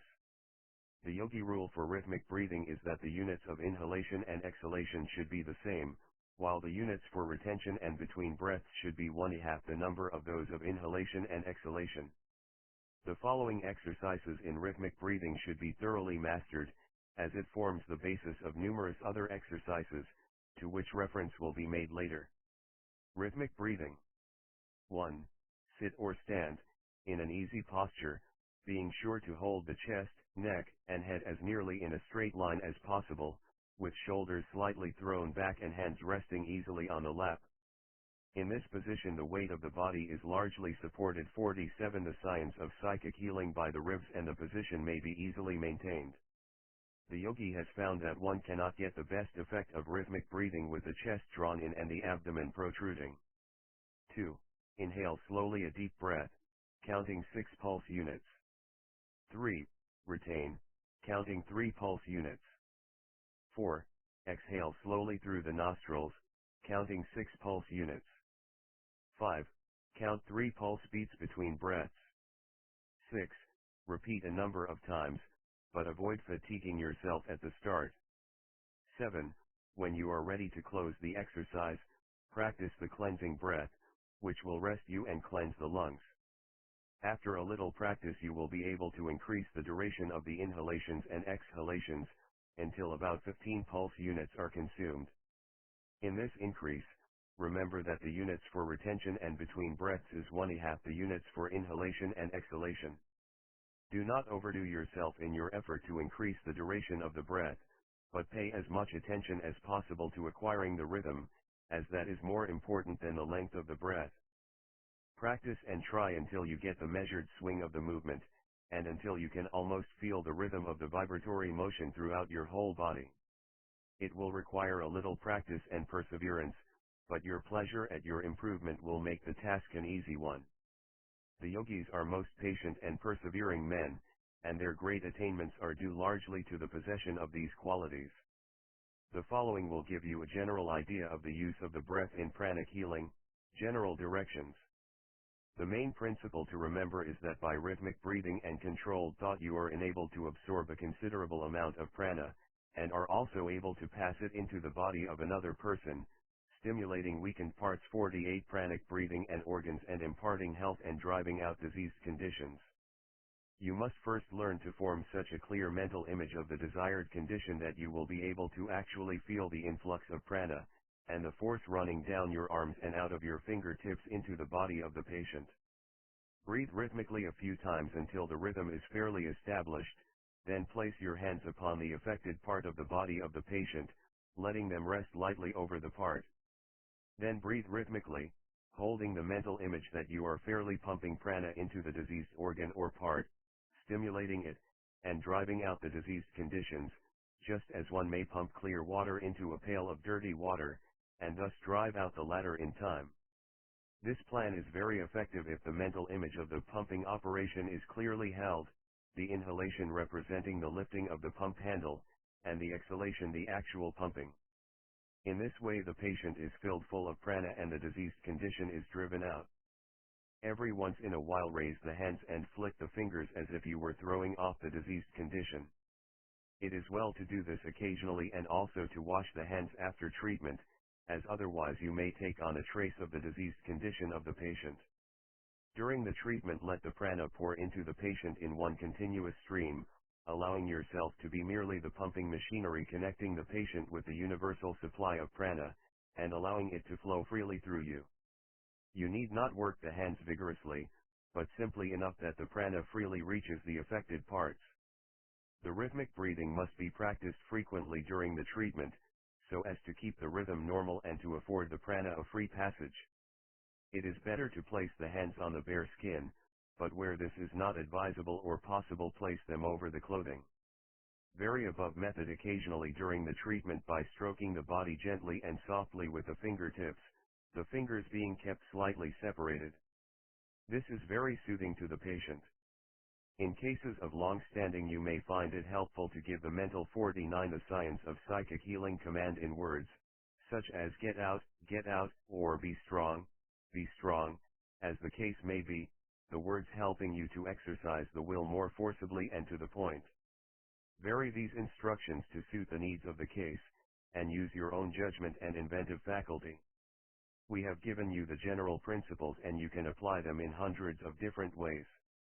The above apparently simple instruction, if carefully studied and applied, will enable one to accomplish all that the leading magnetic healers are able to, although their systems are more or less cumbersome and complicated. They are using prana ignorantly and calling it magnetism. If they would combine rhythmic breathing with their magnetic treatment they would double their efficiency. 50 Chapter 9. Pranic Treatments. It is well to begin treatments by preparing the hands, as follows. Preparing the hands. Rub the hands together briskly for a few minutes, and then swing them to and fro a little while, until they have that undefinable feeling of aliveness and being full of energy. Clenching the hands together, and then opening them rapidly repeating several times will stimulate them wonderfully. Try it now, and see how the force seems to go to them. Some practitioners of pranic healing devote much of the time to what is known as the general treatment, while others give the general treatment only occasionally, and devote more time to the special treatments of the affected parts. But, at any rate, there is nothing better than a general treatment given frequently, for it equalizes the circulation of the entire body, and stimulates every muscle and nerve and part, and causes the whole body to function with renewed energy and life, and aids materially in re-establishing normal conditions and functioning. General treatment. Place the patient on his face, placing a pillow under his breast so that his chin may rest easily upon it. 51 The science of psychic healing, letting him place his arms in a comfortable position, hanging by the sides preferably. Then place your first and second finger on each side of his spinal column, or backbone, so that the spine rests between the two fingers. Then bring the fingers down along the spine, slowly and firmly. If you find any tender joints you will know that some of the nerves emerging from the spinal column are congested, and that some organ or part is suffering by reason thereof. If you notice a point much colder or warmer than the neighboring points you will know that there is some muscular contraction in the spinal region, which is affecting the circulation of the nerve centers, thereby causing pain and abnormal action in some part of the body reached by the nerve. Remember these points so that you may treat them specially by careful manipulation and stimulating vibration. Then turn the patient over on his back and pass the hands over the entire body, in turn, noting all contraction, tender spots, swellings, etc. Begin the actual general treatment by giving him a thorough spinal treatment as follows. Manipulate gently and carefully the entire length of the spinal column or backbone, beginning at the neck, and working downward gradually, paying particular attention to the tender spots, or the points evidencing cold or heat, as before stated. First, work down one side of the spine, and then the other, manipulating carefully at each point. Then give him a vibration treatment along the spine, finishing with a gentle stroking, which will be found very soothing. Then give him a neck treatment, as follows. Begin by a thorough kneading of the muscles of the back part of the neck, and a gentle manipulation of the throat. This treatment tends to render free and equal the circulation to and from the brain. Then manipulate the shoulders and arms, in succession, finishing by stroking the arm from the shoulder down to the fingertips. Then manipulate the chest and back, and sides, in succession, finishing always with a stroking. Apply vibrations whenever the 52 pranic treatment same seems advisable and comfortable to the patient. Apply percussion to the solid parts of the body when you deem it advisable. Then give the legs the same treatment that you have given the arms, finishing always with stroking. Then give the special regions, that is, the regions affected by pain and disease, the various treatments that seem advisable, following the instructions given in the preceding chapter. A good plan is to place the right hand over the pit of the stomach, or solar plexus, and the left hand under the middle of the back, and allow the current of prana or vital force to flow through the body for a few minutes. In giving treatments in cases where pain is felt by the patient, heat your hands by briskly rubbing them together until they are well heated, and then place the right hand on the seat of the pain, and the left hand on the opposite side of the body or part, and mentally will that the current shall drive out the pain. Always conclude the special or general treatment with stroking, which leaves the patient soothed and equalizes the circulation. You will be surprised at the wonderful effect of the stroking. In the manipulation during the general treatment, pause occasionally and allow the hands to rest upon the body, the right hand on the front of the body and the left hand on the back. This allows the current to flow freely through, reaching the parts. Constipation. This trouble is treated by general treatment, and special manipulations over the region of the liver and abdomen. Vibration over the liver and bowels is also very efficacious in this case. Do not neglect the form of treatment whereby the current is passed through the parts, as stated above. Finish by stroking. Be sure and advise the patient to drink more water, as constipation is often caused by lack of sufficient fluids. Read the chapter on that subject in Hatha Yoga. Dyspepsia. This trouble is treated by general treatment coupled with special treatments similar to that given in the 53 The Science of Psychic Healing case of constipation, paying particular attention to the passing of the current through the digestive organs. Diarrhea. This trouble may be relieved, and sometimes almost instantaneously cured by pranic treatment. In treating for this trouble, be very gentle and avoid manipulations, confining the movements to stroking, passing the current through the parts, etc., coupled with the following special treatment for diarrhea. This special treatment consists in an equalizing of the nerve force in what is known as the splanchnic nerve, which nerve seems to have the faculty of occasionally running away like a frightened horse. This special treatment brings a pressure to bear on this nerve, and seems to be brought to its senses, especially if the mind of the healer is directed to the spot, with a firm command, slow down. The following is the best way to apply this treatment. Let the patient lie down on his back. Then place one hand under each side, placing your fingers on each side of his spine just below his last ribs. Then lift him up several inches, allowing his weight to rest on your fingers, his shoulders, and seat resting on the bed, his back thus forming an arch. Do not be in a hurry, and move slowly. Let him relax all his muscles during the treatment. Let him rest for, say 15 minutes, and then if the trouble has not disappeared, give him another treatment. Finish the treatment with stroking. You will be surprised at the quickness with which the trouble often disappears during this treatment. You must keep your mind on the subject during the treatment, sending out strong thoughts of slow down. Liver troubles are treated by general treatments, accompanied with special treatments in the shape of manipulation of the region of the liver, accompanied with vibrations over the seat of the trouble. Do not forget to finish the treatment with stroking. Kidney troubles are treated similar to liver troubles, except that the special treatments are given over the region of the kidneys. 54 Pranic treatments. Rheumatism is treated by general treatments accompanied by special kneading and manipulation of the affected part.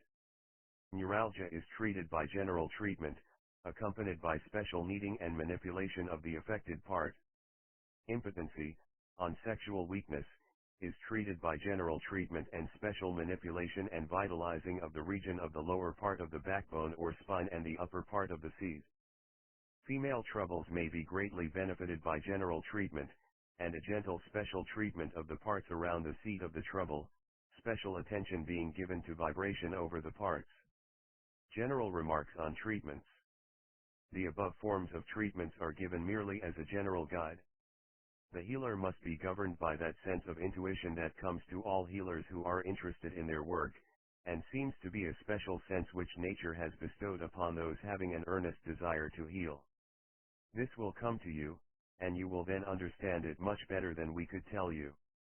The first thing to do is to thoroughly acquaint yourself with each and every one of the forms of treatment described in the last chapter, so that you can make each movement naturally and easily, just as you use your hands in carrying your food to your mouth, in dressing yourself, etc., etc. Then when you have acquired the movements in this way, when they have become second nature, as it were, then you will find yourself feeling impelled to use certain motions and movements, in preference to others, in each case, and you will find that the requirements of each case are met much better in this way than by the following of any set rules or directions in any book, or from any teacher. There is a healing sense that is just as real as any other of the senses, as you will discover if you get into this work. But remember this: acquaint yourself thoroughly with the details of each and every particular movement and form of treatment. Practice on some friend or relative, who is willing. 55 The science of psychic healing to help you. A few minutes actual practice in this way, is worth pages of directions. Have confidence in yourself, and the power that flows through you, and you will be successful. Distant healing. Prana colored by the thought of the sender may be projected to persons at a distance, who are willing to receive it, and the healing work done in this way. This is the secret of the absent healing of which the Western world has heard so much of late years. The thought of the healer sends forth and colors the prana of the sender, and it flashes across space and finds lodgment in the psychic mechanism of the patient. It is unseen, and like the Marconi waves, it passes through intervening obstacles and seeks the person attuned to receive it. In order to treat persons at a distance, you must form a mental image of them until you can feel yourself to be en rapport with them. This is a psychic process dependent upon the mental imagery of the healer. You can feel the sense of rapport when it is established, it manifesting in a sense of nearness. That is about as plain as we can describe it. It may be acquired by a little practice, and some will get it at the first trial. When rapport is established, say mentally to the distant patient, "I am sending you a supply of vital force or power, which will invigorate you and heal you." Then picture the prana as leaving your mind with each exhalation of rhythmic breath, and traveling across space instantaneously and reaching the patient and healing him. It is not necessary to fix certain hours for treatment, although you may do so if you wish. The receptive condition of the patient, as he is expecting and opening himself up to your psychic force, attunes him to receive your vibrations whenever you may send them. If you agree upon hours, let him place himself in a relaxed attitude and receptive condition. The above is the great underlying principle of the absent treatment of the Western world. You may do these things as well as the noted healers, with a little practice. 56 Chapter X Autopranic Treatments.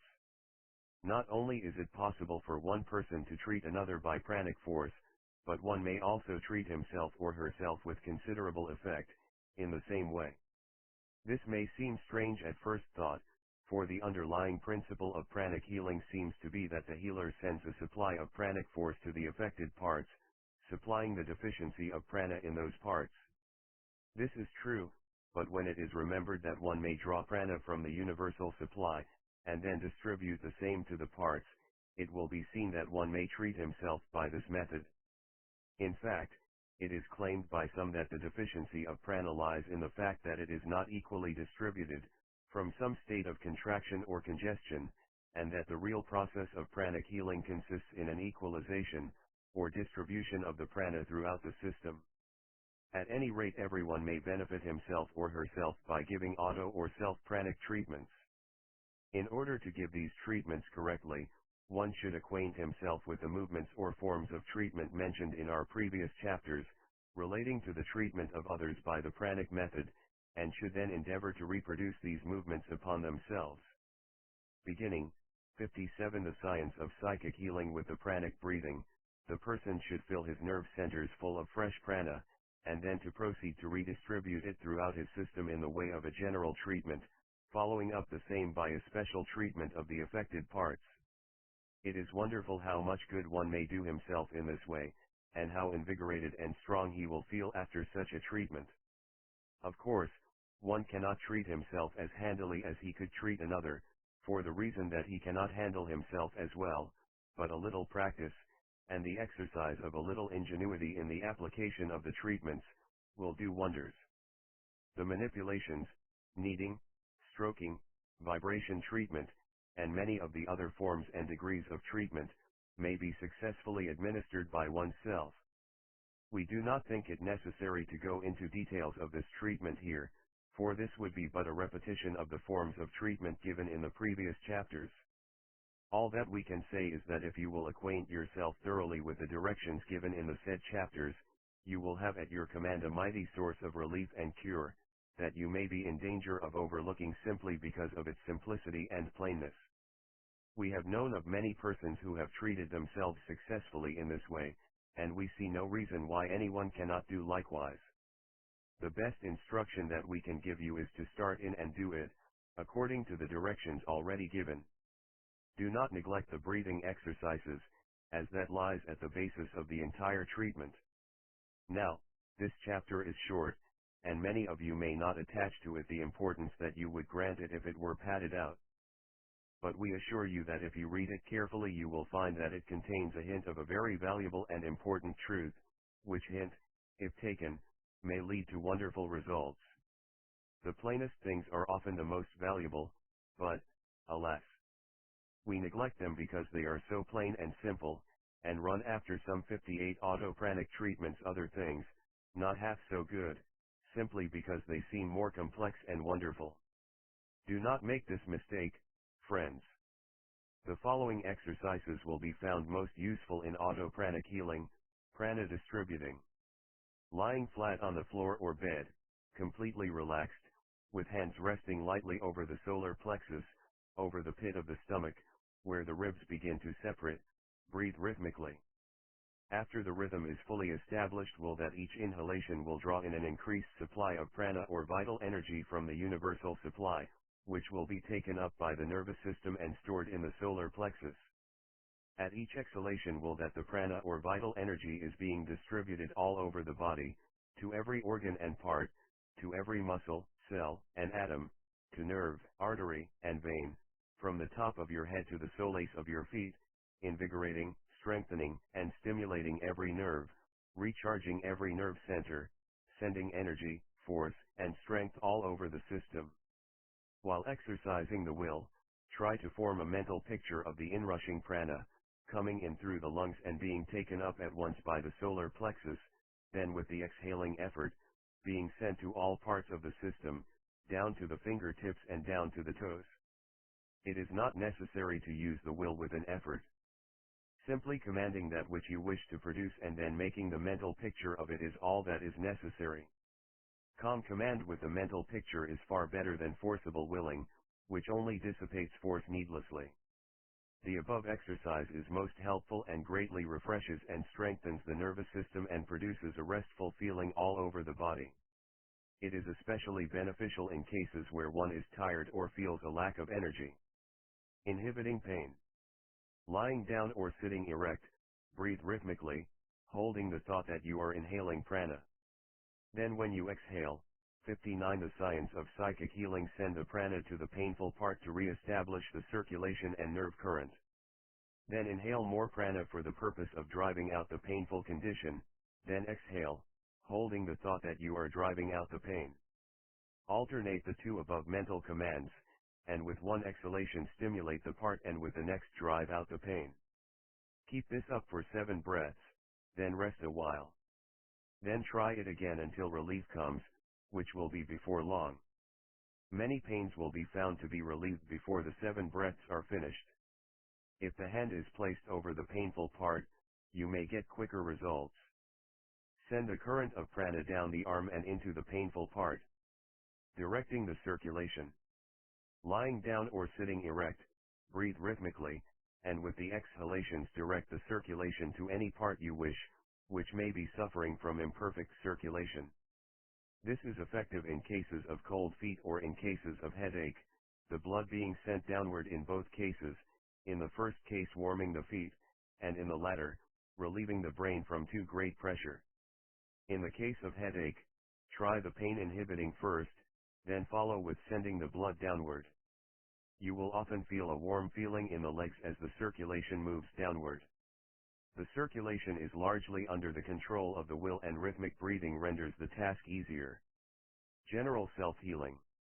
Lying in a relaxed condition, breathe rhythmically, and command that a good supply of prana be inhaled. With the exhalation, send the prana to the affected part for the purpose of stimulating it. Vary this occasionally by exhaling, with the mental command that the diseased condition be forced out and disappear. Use the hands in this exercise, passing them down the body from the head to the affected part.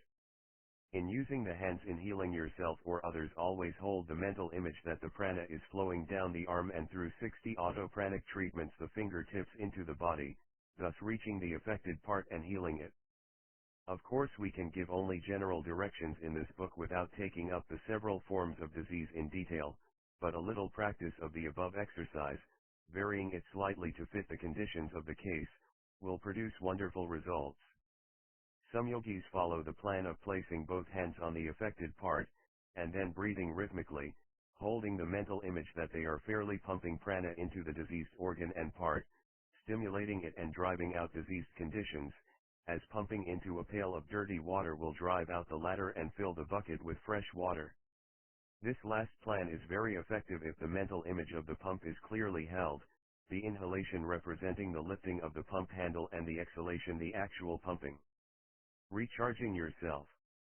If you feel that your vital energy is at a low ebb, and that you need to store up a new supply quickly, the best plan is to place the feet close together, side by side, of course, and to lock the fingers of both hands in any way that seems the most comfortable. This closes the circuit, as it were, and prevents any escape of prana through the extremities. Then breathe rhythmically a few times, and you will feel the effect of the recharging. Brain stimulating. The yogis have found the following exercise most useful in stimulating the action of the brain for the purpose of producing clear thinking and reasoning. It has a wonderful effect in clearing the brain and nervous system, and those engaged in mental work will find it most useful to them, both in the direction of enabling them to do better work and also as a means of refreshing the mind and clearing it after arduous mental labor. 61 The science of psychic healing. Sit in an erect posture, keeping the spinal column straight, and the eyes well to the front, letting the hands rest on the upper part of the legs. Breathe rhythmically, but instead of breathing through both nostrils as in the ordinary exercises, press the left nostril close with the thumb, and inhale through the right nostril. Then remove the thumb, and close the right nostril with the finger, and then exhale through the left nostril. Then, without changing the fingers, inhale through the left nostril, and changing fingers, exhale through the right. Then inhale through right and exhale through left, and so on, alternating nostrils as above mentioned, closing the unused nostril with the thumb or forefinger. This is one of the oldest forms of yogi breathing, and is quite important and valuable, and is well worthy of acquirement. The Grand Yogi Psychic Breath. The yogis have a favorite form of psychic breathing which they practice occasionally, to which has been given a Sanskrit term of which the above is a general equivalent. We have given it last, as it requires practice on the part of the student in the line of rhythmic breathing and mental imagery, which he has now acquired by means of the preceding exercises. The general principles of the grand breath may be summed up in the old Hindu saying, "Blessed is the yogi who can breathe through his bones." This exercise will fill the entire system with prana, and the student will emerge from it with every bone, muscle, nerve, cell, tissue, organ, and part energized and attuned by the prana and the rhythm of the breath. It is a general house cleaning of the system, and he who practices it carefully will feel as if he had been given a new body, freshly created, from the crown of his head to the tips of his toes. We will let the exercise speak for itself. 1. Lie in a relaxed position, at perfect ease. 2. Breathe rhythmically until the rhythm is perfectly established. 62 autopranic treatments. 3. Then, inhaling and exhaling, form the mental image of the breath being drawn up through the bones of the legs, and then forced out through them, then through the bones of the arms, then through the top of the skull, then through the stomach, then through the reproductive region, then as if it were traveling upward and downward along the spinal column, and then as if the breath were being inhaled and exhaled through every pore of the skin, the whole body being filled with prana and life. 4. Then, breathing rhythmically, send the current of prana to the 7 vital centers, in turn, as follows, using the mental picture as in previous exercises: A. To the forehead. B. To the back of the head. C. To the base of the brain. D. To the solar plexus. E. To the sacral region, lower part of the spine. F. To the region of the navel. G. To the reproductive region. Finish by sweeping the current of prana, to and fro, from head to feet several times. 63 Chapter 11. Thought Force Healing. Before passing on to the various forms of mental healing, proper, we must acquaint ourselves with a form of healing, and a very efficacious one too, that comes in between pranic healing and mental healing. This form of healing is known by a number of names, but we have thought it well to give it the name thought force healing, which describes it very well, for it is an application of thought and prana.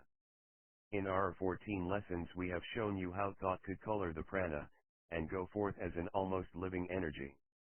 This thought force, as it is called, may be employed as a means of healing, and in fact we have known of a number of very able practitioners who preferred it to any other form, because of its simplicity and power. It may be used either as a separate system, or else in connection with one or more of the other systems mentioned in this book. In fact, the better psychic healers use parts of all methods, adapting the same to meet the several requirements of their patients, giving preference to those forms which seemed most natural to the healer and the patient.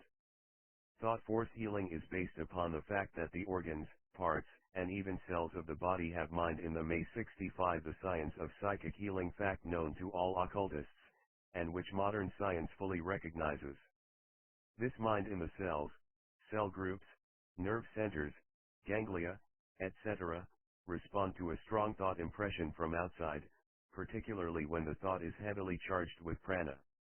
The parts are thus reached directly, rather than through the instinctive mind, as is the case in mental healing, proper. When properly applied, this form of healing produces a wonderfully quick and direct effect, and therefore it is one of the simplest and best forms of general psychic treatment. The student is advised to acquaint himself thoroughly with it. The central theory of thought force healing is that the disease is a mental trouble, not a trouble in the central mind, but in the mind in the parts. The theory of the cure is that the thought force overcomes the rebellious mind in the cells and parts, and forces it to resume normal action. In thought force healing, get all ideas of matter out of your mind. You are not using mind against matter, but mind against mind. The will mind against the cell mind. Do not forget this, for it underlies the whole system of treatment. The healer goes after the rebellious mind in the parts. Remember that. By producing, or rather re-establishing normal mental conditions in the parts, the diseased condition vanishes. The healer directs his thought force to the mind in the part, and addresses it positively, either by uttering the actual words or by speaking them mentally. He thinks, or speaks, something like this: "Now, mind, you are behaving badly, you are acting like a spoiled child, you know better, and I expect you to do better. You must, and will do better, and act right. You must bring about normal and healthy conditions. You have charge of these organs, and I expect you to do the work that the infinite mind gave you to do properly." This and similar thoughts will give you the idea of the treatment. Point out to the mind of the part, just what you expect it to do. And you will be surprised, at first, at how readily the cell mind obeys. The rebellious mind of the parts acts like a child who is pouty, cross, or 66 thought force healing out of sorts.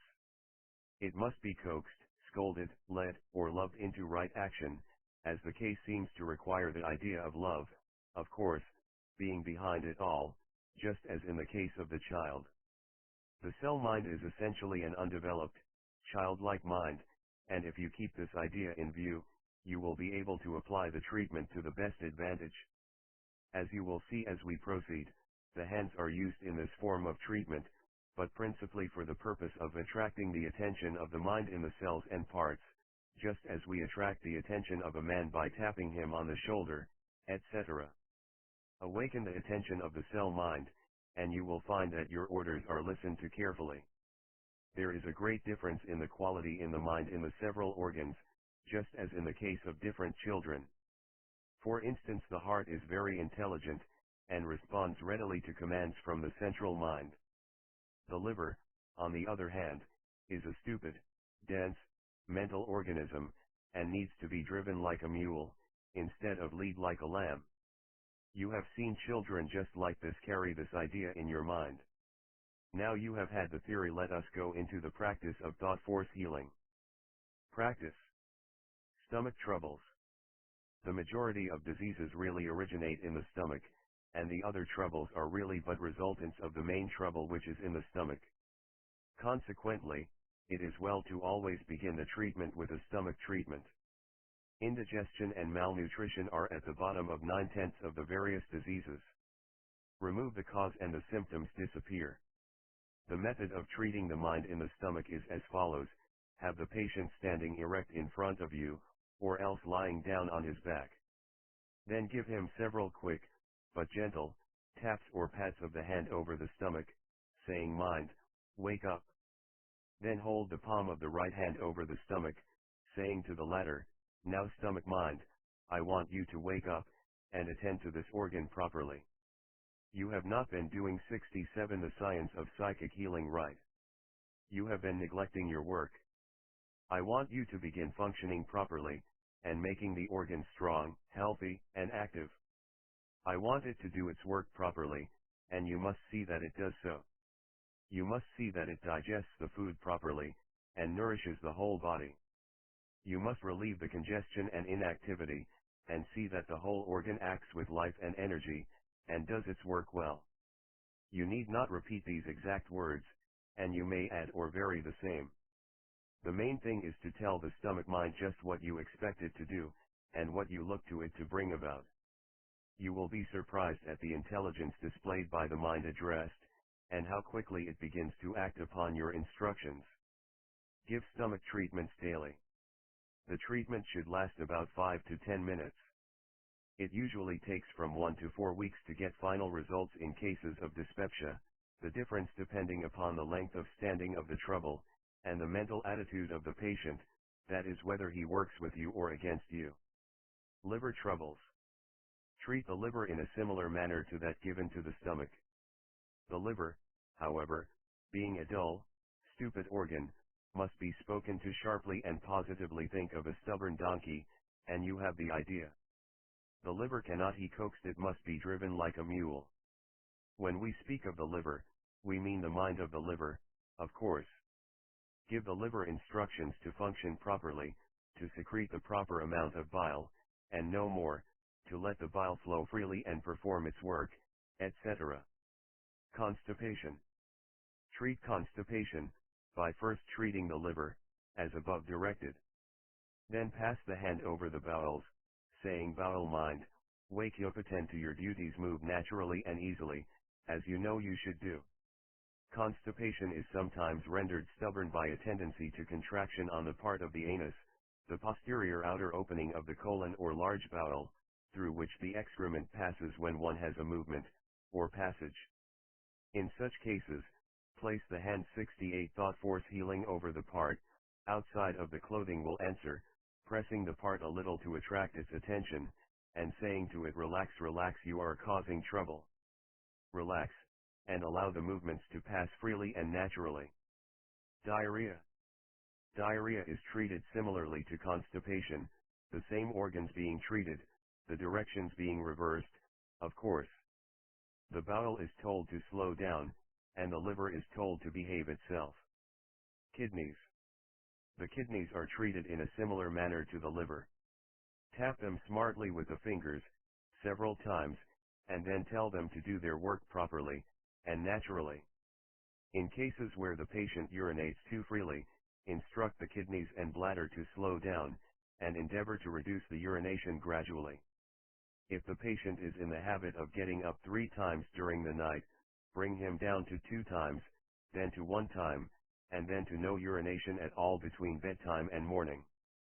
Treat daily, for from 5 to 10 minutes. Continue treatments for a month. In treatment for excessive urination, it is well to add upward passes along the region, holding the mental picture of pushing back the flow. These upward passes are also good to use in case of diarrhea in addition to the regular treatment. Rheumatism. Rheumatism is treated in 2 ways, combined. The first treatment is given to the kidneys, the kidney mind being instructed to eliminate the impurities and uric acid, and discharge it from the system. The failure to do this is the main cause of rheumatism, and it follows that a correction of the original trouble will bring about good results, and prevent a recurrence of the trouble. At the same time, the parts affected should be manipulated, and at the same time addressed and told to throw off and get rid of the uric acid, and to relax and allow contraction to be thrown off. Treat the stomach also, for much of the original trouble comes from malnutrition, and imperfect digestion. Heart troubles. The heart is the most intelligent of the organs, that is, it has a higher grade of mind in it, than any 69 the science of psychic healing organ, the brain excepted, of course. This heart mind will respond readily to loving instructions, and is most gentle and kind. In case the heart is palpitating or beating irregularly, place the hand gently over the part, and say kindly, "Heart mind, quiet down, quiet, quiet, quiet, act regularly, and quietly, steady, steady, steady, etc." You will find that the palpitation will gradually quiet down and the heart's action will become steady and regular. The nerves. Nervous troubles may be treated in this way. Commence with treating the stomach and liver and getting them to function properly. Then treat the nerves along the spinal column, giving them the appropriate instructions to suit the requirements of the case. Equalizing the circulation is accomplished by making long sweeping passes from the head to the feet.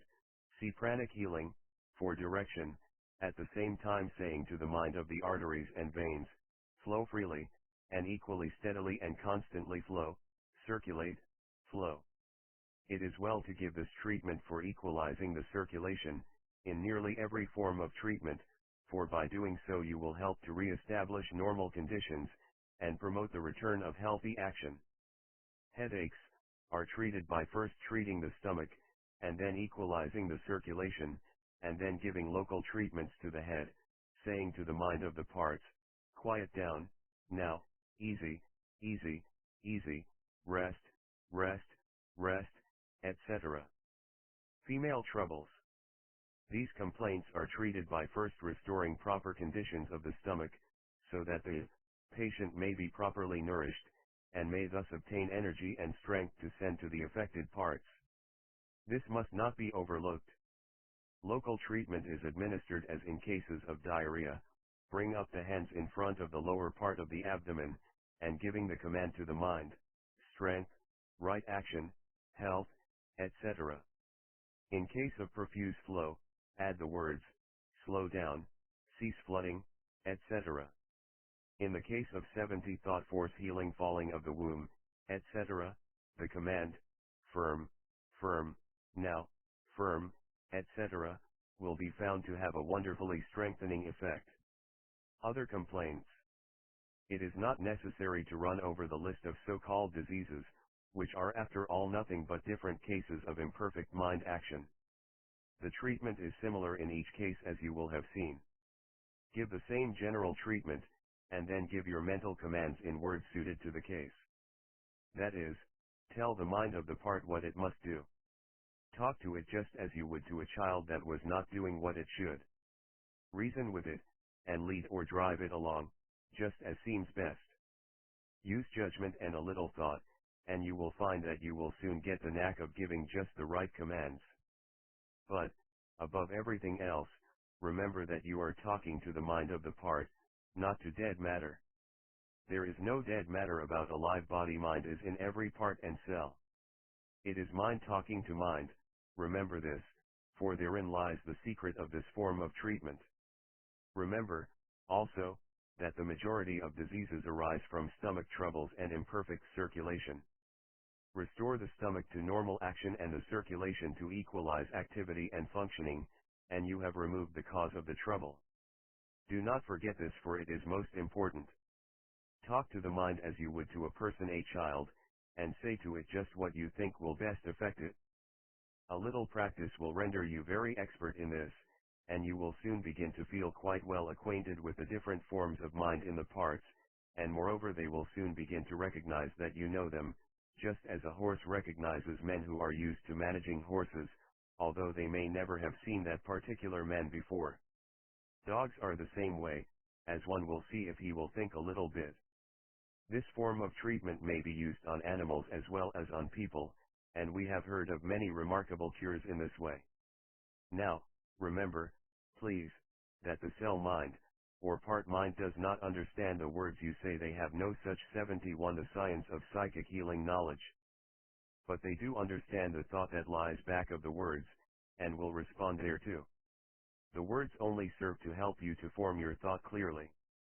Words are but symbols of thoughts. There is one or more thoughts back of every word. Do you see now? A German may give the treatment to an Englishman, who does not understand a single word used. But the cell mind does understand the thought back of the word, no matter what language is spoken. Is not this wonderful? And yet, so simple, when the key is had. It is the thought, not the word. And, yet the spoken word helps the mind to form the thought. We think in words, remember. We even dream in words. Now, do not let this simple form of treatment escape your attention. It is one of the best, for it combines the qualities of several others in it. It is so simple, and easily understood, and easily applied. Do not fail to try it. Auto treatment. This treatment may be administered to oneself, with the best possible effect. The central mind will give the command to the cell mind or part mind, just as in the case of treating another person. The methods used are practically the same as those above given. In fact, one may get a good idea of the treatments by trying them on himself. It would be possible to write an entire book upon this subject of auto-healing, by thought force, but it would be merely a padding out of what has been given you in this chapter. Our idea, in this book, is to give you the best information in the shortest time, and smallest space.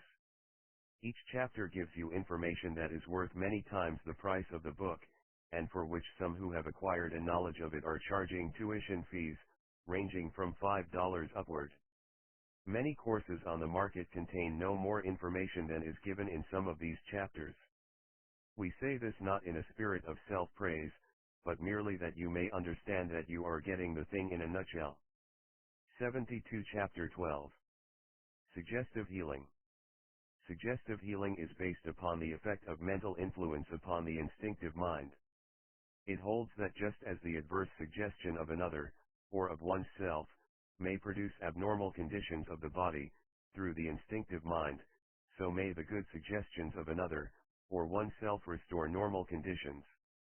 The effect of the mental states upon the body is well known to those who have examined into the matter, as well among physical scientists as among occultists. We cite or quote a few instances here, in order to call your attention to the facts underlying suggestive healing. Professor James, the eminent psychologist, has said, the fact is that there is no sort of consciousness whatever, be it sensation, feeling, or idea, which does not directly and of itself tend to discharge into some motor effect. The motor effect need not always be an outer stroke of behavior. It may be only an alteration of the heartbeats or breathing, or a modification in the distribution of the blood, such as blushing or turning pale, or what not. But in any case it is there in some shape when any consciousness is there, and a belief as fundamental as any in modern psychology, is the belief at last attained, that conscious 73 the science of psychic healing processes of any sort, conscious processes merely as such, must pass over into motion open or concealed. Bain says, there have occurred many instances of death, or mental derangement, from a shock of grief, pain, or calamity. This is in accordance with the general law.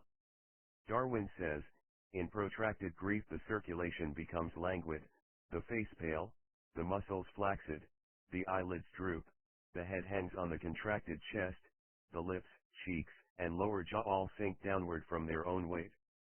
The whole expression of a man in good spirits is exactly opposite of the one suffering from sorrow. Olston says, if the general law of the body be that of cheer, hope, joy, love, and desire for health and happiness give growth to tissue, strong and normal action to the organs of the body, and thereby health in general, while fear, melancholy, malice, hatred, dejection, loss of confidence and all other morbid states of mind tend to the lassitude of the functions and the depletion of the organs. I feel that too much enthusiasm cannot be raised in the reader's mind upon these all-important facts. Flammarion says, an idea, an impression, a mental commotion, while entirely internal, can produce in another direction physiological effects more or less intense, and is even capable of causing death. Examples are not wanting of persons dying suddenly in consequence of emotion. The power which imagination is capable of exercising over life has long been established. The experiment performed in the last century of a man condemned to death, who was made the subject of a study by medical men, is well known. The subject of the experiment was fastened securely to a table with strong straps, his eyes were bandaged, and he was then told that he was to be bled from the neck until every drop of his blood had been drained. After this an insignificant puncture was made in his skin with the point of a needle, and a siphon arranged near his head in such a manner as to allow a stream of water to flow over his neck and fall with a slight sound to a basin placed on the floor. 74 Suggestive healing. At the end of 6 minutes the condemned man, believing that he had lost at least 7 or 8 quarts of blood, died in terror. Maudsley says, emotion may undoubtedly favor, hinder, or pervert nutrition, and increase, lessen, or alter a secretion, in doing which there is reason to think that it acts, not only by dilating or contracting the vessels through the vasomotor system, as we witness in the blush of shame and the pallor of fear, but also directly on the organic elements of the parts through the nerves, which, as the latest researches seem to show, end in them sometimes by continuity of substance. To me it seems not unreasonable to suppose that the mind may stamp its tone, if not its very features, on the individual elements of the body, inspiring them with hope and energy, or inflicting them with despair and feebleness. Darwin has told of the effect of grief upon the physical functioning, particularly upon the circulation. Homesickness is mentioned as apt to derange the proper functioning of the body. Good news will promote digestion, bad news will retard it. A disgusting sight will cause nausea. Sir Samuel Baker says, any severe grief or anger is almost certain to be succeeded by fever in certain parts of Africa. Sir B. W. Richardson says, diabetes from sudden mental shock is a true, pure type of a physical malady of mental origin. Sir George Paget says, in many cases I have seen reasons for believing that cancer has its origin in prolonged anxiety. Murchison says, I have been surprised how often patients with primary cancer of the liver have traced the cause of this illness to protracted grief or anxiety. The cases have been far too numerous to be accounted for as mere coincidences. Numerous medical authorities report that cases of cancer, especially of uterine cancer or cancer of the breast, have their origin in mental anxiety. And others report cases of jaundice arising from the same cause. Others attribute anemia to mental shock and worry.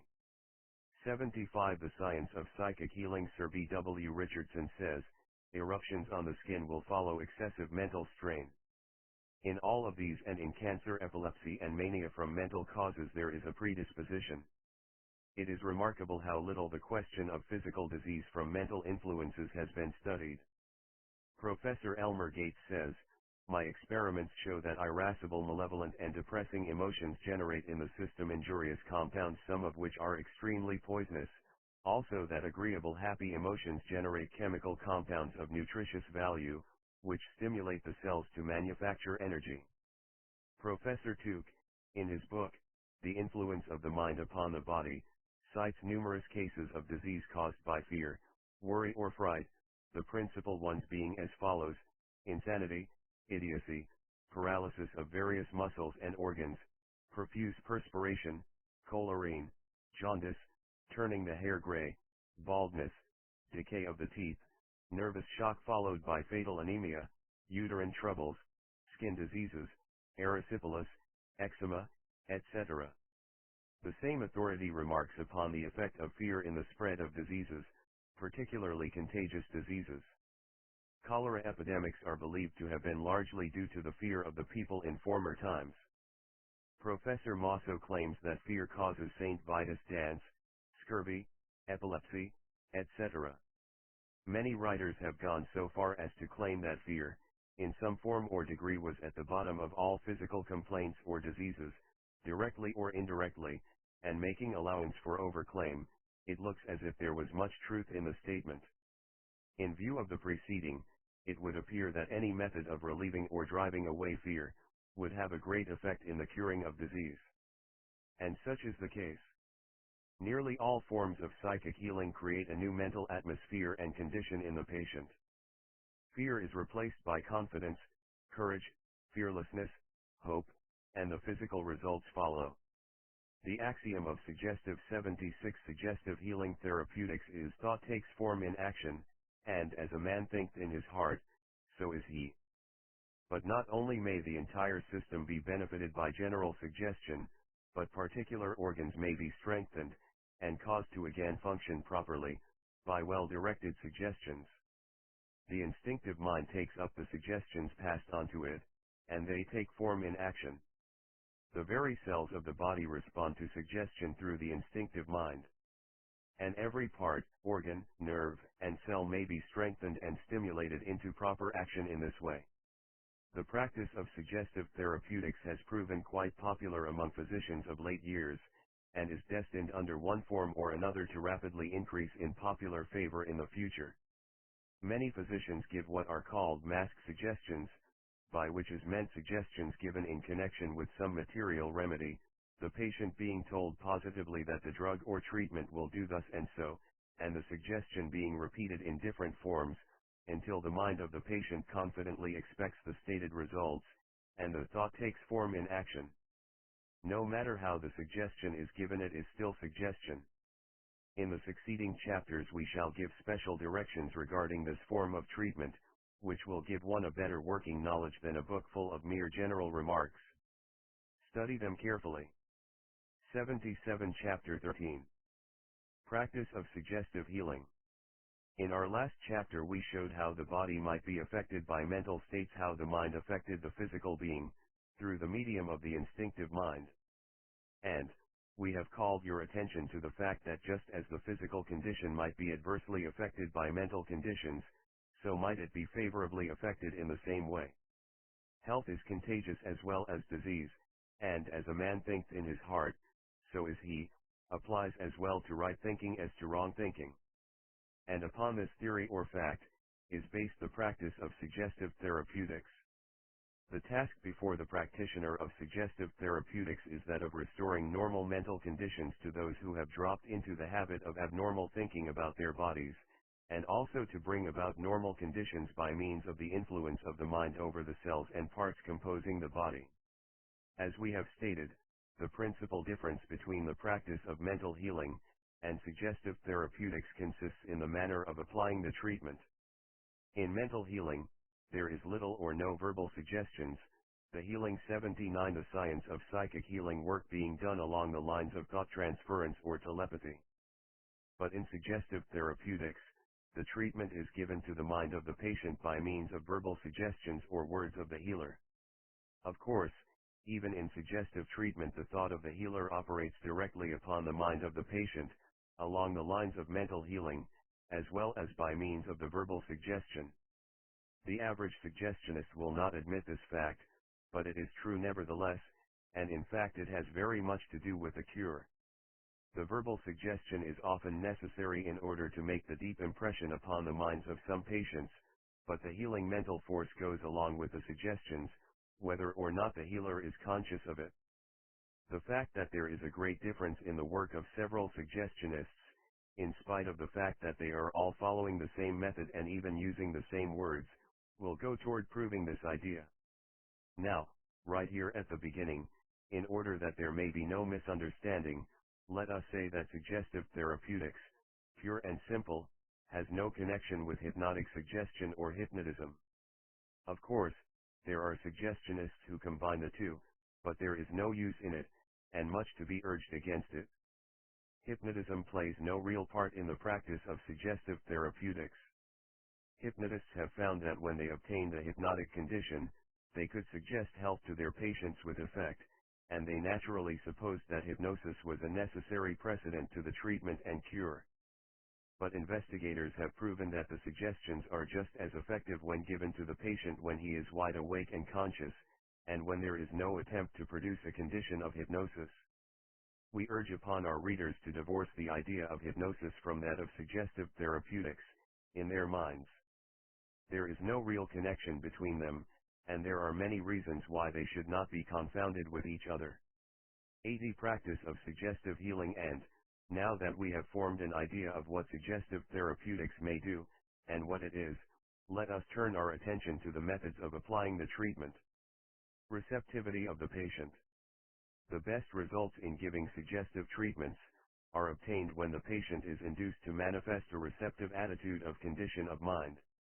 Just as when one wishes to talk earnestly to another about some matter of importance, he seeks to have his hearer in a quiet, thoughtful mood, rather than in the midst of worries, perplexities, business cares, etc., when his attention is diverted away from the subject under discussion. Just so should the healer endeavor to have his patient maintain a calm, relaxed, peaceful frame of mind during the treatment. Attention. The patient should be induced to give the healer his entire attention, as the measure of the effect of the treatment depends largely upon the degree of attention given and obtained. Consequently, it is well to get the patient quieted down before beginning the actual treatment. The healer may talk to him in a quiet, low tone of voice, bidding the patient relax every muscle and take the tension from every nerve. He should adapt the conversation to the individual requirements of the patient, speaking only of those things calculated to promote quietness and calmness of mind, and to carefully avoid subjects likely to arouse antagonism and argument. Remember, you are not there to convert the patient to any particular belief of yours, you are to cure him. Let your manner and conversation be soothing and quieting. Voice. The healer should pay much attention to cultivating a good suggestive voice. It is difficult to describe just what is meant by this term, but a few words of explanation may be of value. We do not mean that the healer should endeavor to become a skilled elocutionist, but we do mean that he should be able to throw feeling and earnestness into his tone. He should endeavor to have his thought and desire so permeate his tone that the vibrations may be felt by the patient. His tone should 81. The science of psychic healing be vibrant and strong, not necessarily loud, but possessed of that peculiar quality that we call strength. The words should fairly vibrate, and penetrate into the mind of the patient.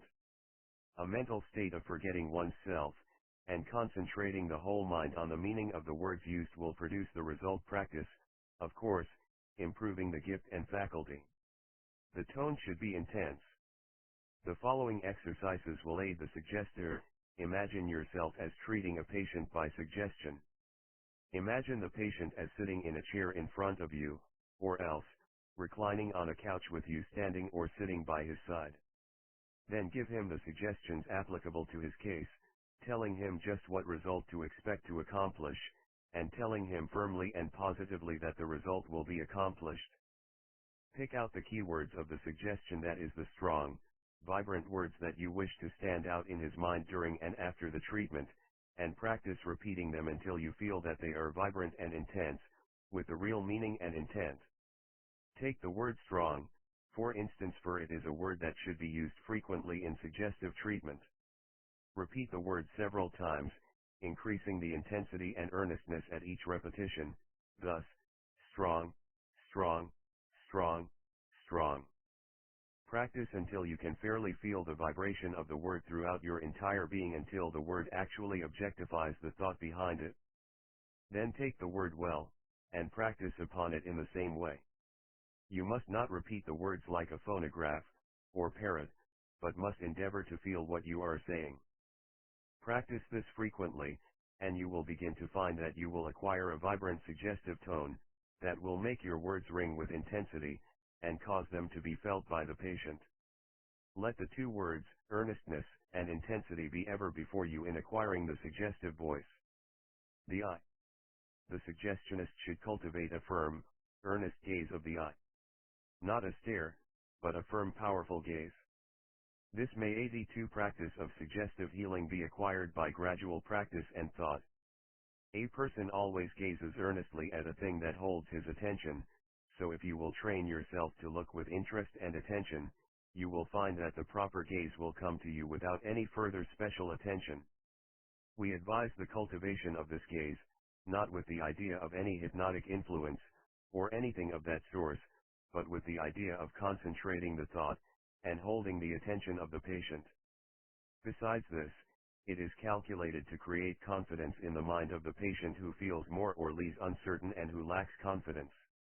And without confidence on the part of the patient, healing by any method or system is rendered more difficult, for in such cases the patient pulls against the healer instead of with him. The mental attitude of the healer. The suggestive healer should cultivate a mental attitude of earnestness. He should not be a trifler. He should have the best interests of the patient at heart, and in so doing his own best interests will be served. He should act with a purpose, and not scatter his efforts and life in petty non-essentials. We do not mean to indicate that the healer should follow a life of all work and no play, quite the contrary, for we believe that work, play and rest, are equal necessities to the normal man. We do mean, however, that he should see his purpose, and move accordingly. He should be concentrated in his work. A wandering attention and lack of concentration is fatal to good suggestive work. Not only do the suggestions fail to have the proper effect, but the patient subtly feels that something is lacking, and he does not receive the proper vibrations. Use the will and hold the mind down to its work. He should have confidence in himself, and if this be lacking, he should build up that confidence by a practice of auto-suggestion or affirmation. For unless one have confidence in himself, he cannot expect others to have it. Confidence is contagious, and so is lack of it. Remember that. 83. The science of psychic healing. Position of the patient. The patient should be placed in an easy, comfortable position. A reclining, or Morris chair, or a couch, is the best thing to use in bringing about the easy condition of physical comfort. The patient should be taught to relax his muscles. The best way to teach same being to ask the patient to allow his hand to be limp, and then raising it, the healer should allow it to drop of its own weight to the chair, telling the patient to allow an equally relaxed condition to prevail all over the body. Use the suggestion, now make yourself perfectly comfortable, easy, easy, easy, easy, and comfortable, easy and comfortable, the suggestion acting not only to cause the physical ease and relaxation, but also the mental relaxation and withdrawal of tension from the nerves. The healer should either sit beside the patient on a low stool, or else stand by his side, or back of him. Use your own intuition in these matters, as there are no invariable rules necessary to be observed. Repetition. One of the axioms of suggestive therapeutics is that suggestions gain increased force by repetition. A constant repetition of the suggestions fastens it firmly upon the mind of the patient, therefore the healer should repeat the keyword of the suggestion again and again, not so as to become monotonous but in a different arrangement of words, remembering to bring the keyword, or principal suggestion into each new arrangement. Remember that planting a suggestion is like attacking a fort. It must be attacked from all sides, and so a repetition of the suggestion in different forms is important. In repeating the suggestion, let the keyword ring out strong and vibrant. Surroundings. The treatment should be given, so far as is possible, amidst surroundings that do not tend to distract the patient's attention from the suggestions. Endeavor to shut out all outside noises and sights, so that the sense of hearing of the patient may be focused and concentrated upon the suggestions that are being given him or her. Pull down the 84 practice of suggestive healing blinds of the room, so as to produce a state of semi-darkness or dusk. These things have a great psychological importance. Picturing the expected condition. In giving the suggestions, it is important to picture in the mind of the patient the desired condition, that is, the condition that you wish to bring about. Lead him up to it by degrees, picturing each process of the expected cure, and winding up with a mental picture of him restored to health. In the general treatment given a little later on, you will see just what we mean. We mention it here that you may understand why the picture is given. Thought takes form in action, and the mind of the patient closely following the picture, in treatment after treatment, unconsciously causes the physical to manifest the suggested thought picture. General remarks. There is no special magic in the words uttered by the suggestionist, and the whole virtue of the suggestive treatment lies in the thought behind the words. To the degree that this thought is taken and absorbed by the patient, is the degree of the success of the treatment. Therefore it follows that the degree of success lies in the degree of energy and earnestness that the healer puts into his thought, and the degree of earnestness and energy whereby the thought is conveyed by the words and otherwise from healer to patient. Of course there is a constant mental or telepathic transmission of the thought, but the effect is heightened by the strong suggestive words of the healer, and the combination of the two is a powerful one. The patient's mind should be constantly directed to the conditions expected and hoped to be realized, and therefore this important rule. Never make any reference to the diseased condition during your suggestions, but always speak of the condition as you wish it to be. Lead the mind away from the present condition, and place it upon the expected condition. You thereby place an 85 the science of psychic healing ideal in the mind of the patient, which he will, unconsciously, endeavor to live up to. Do not neglect to observe the above rule, for it is most important. Make no negative suggestions or denials, but always make positive suggestions or affirmations. For instance, do not suggest, "You are not weak," etc., but on the contrary suggest, repeatedly, "You are strong." Do you see the difference?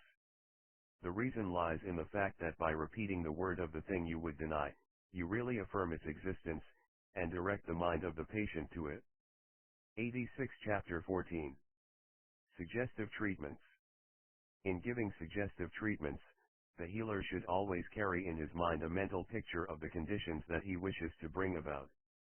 This mental picture will enable him to give the proper suggestions easily, and instinctively, besides giving the patient of the effect of the projected thought, according to the lines of thought transference, which last phase of the subject will be touched upon in the chapters treating upon mental healing.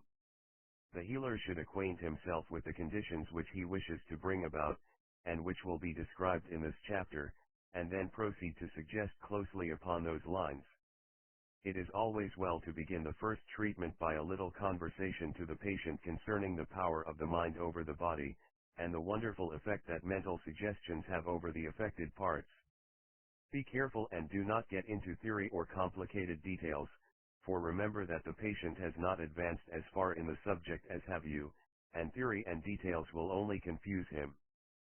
Stick to the effects to be produced, and content yourself with speaking of the power of mind over the bodily organs, etc., without launching 87 the science of psychic healing long theories of the various planes of mind, etc. Let the patient know what you expect to do and accomplish, and so far as possible get him to cooperate with you by forming a mental picture as you suggest to him.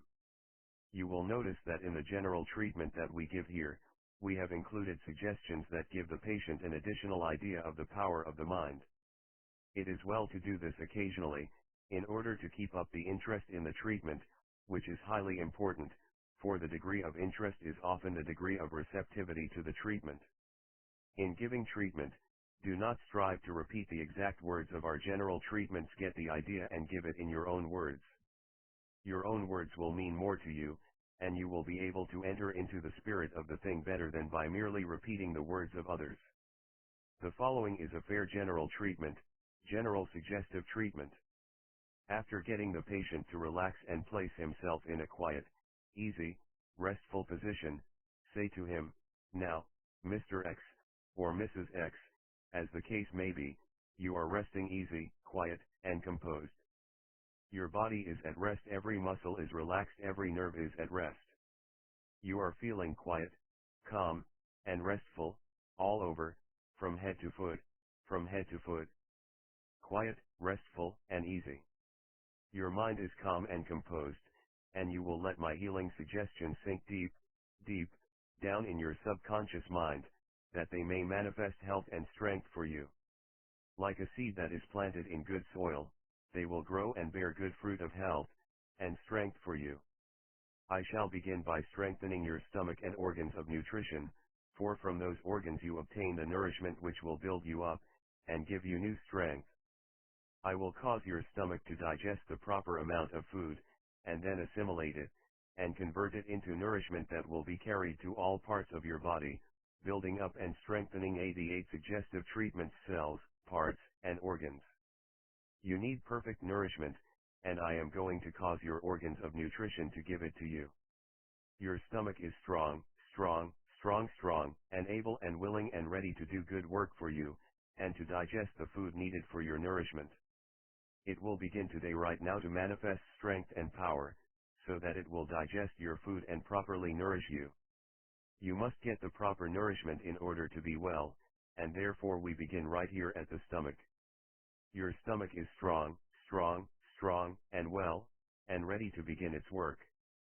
You will begin to feel this increase of strength in the stomach. You are beginning to feel it now, and you will find that day by day it will become stronger and will do its work better and better each day.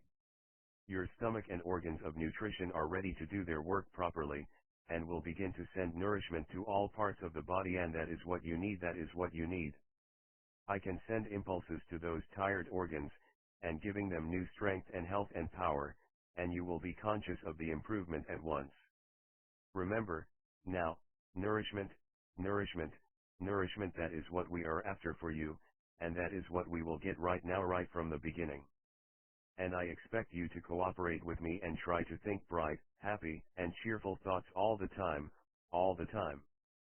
Bright, cheerful, and happy thoughts will drive away the diseased conditions, will drive them away, I say. Think bright, cheerful, and happy thoughts, and you will find a decided improvement in your mental and physical states.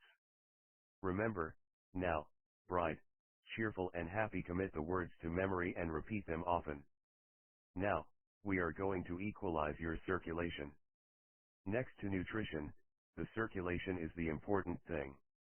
You will begin right now to manifest an equal and proper circulation all over your body, from head to foot. The blood will course freely and easily through your entire body from 89 the science of psychic healing, head to foot, carrying with it nourishment and strength to every part. It will return carrying with it the waste matter of the cells, and organs, and parts, which will be burnt up in the lungs and expelled from the body, being replaced by the fresh good material in the blood. Now breathe deeply several times and burn up the waste diseased matter that the blood is carrying back with it to be burnt up by the oxygen in the lungs which you have breathed into it.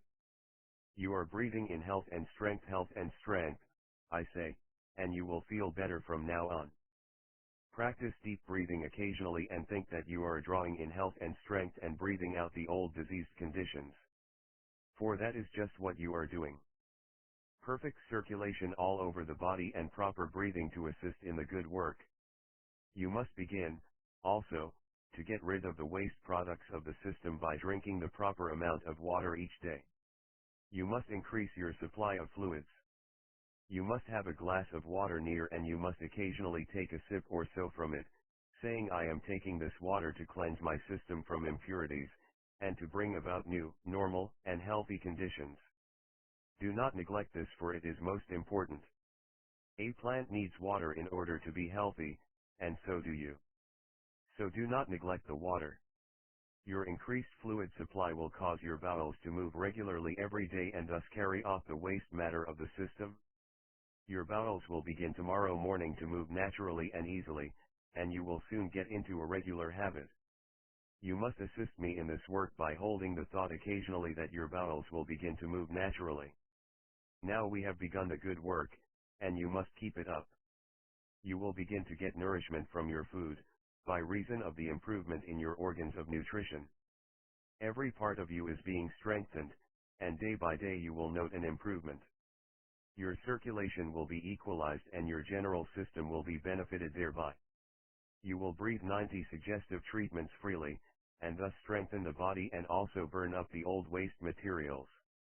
You will get rid of the old waste matter by taking additional fluids, as I have said, and your bowels moving properly will rid your system of the poisonous debris of the system. You will be bright, cheerful, and happy, strong and well. You are stronger all over, from head to foot and every organ, cell, and part is functioning properly now, and health, and strength, and energy, and vigor are coming to you right now. Then give specific suggestions regarding the particular parts that seem to be giving the trouble, the suggestions being modeled along the lines of what you want. Suggest that the pain will leave, and that normal conditions will begin to reassert themselves.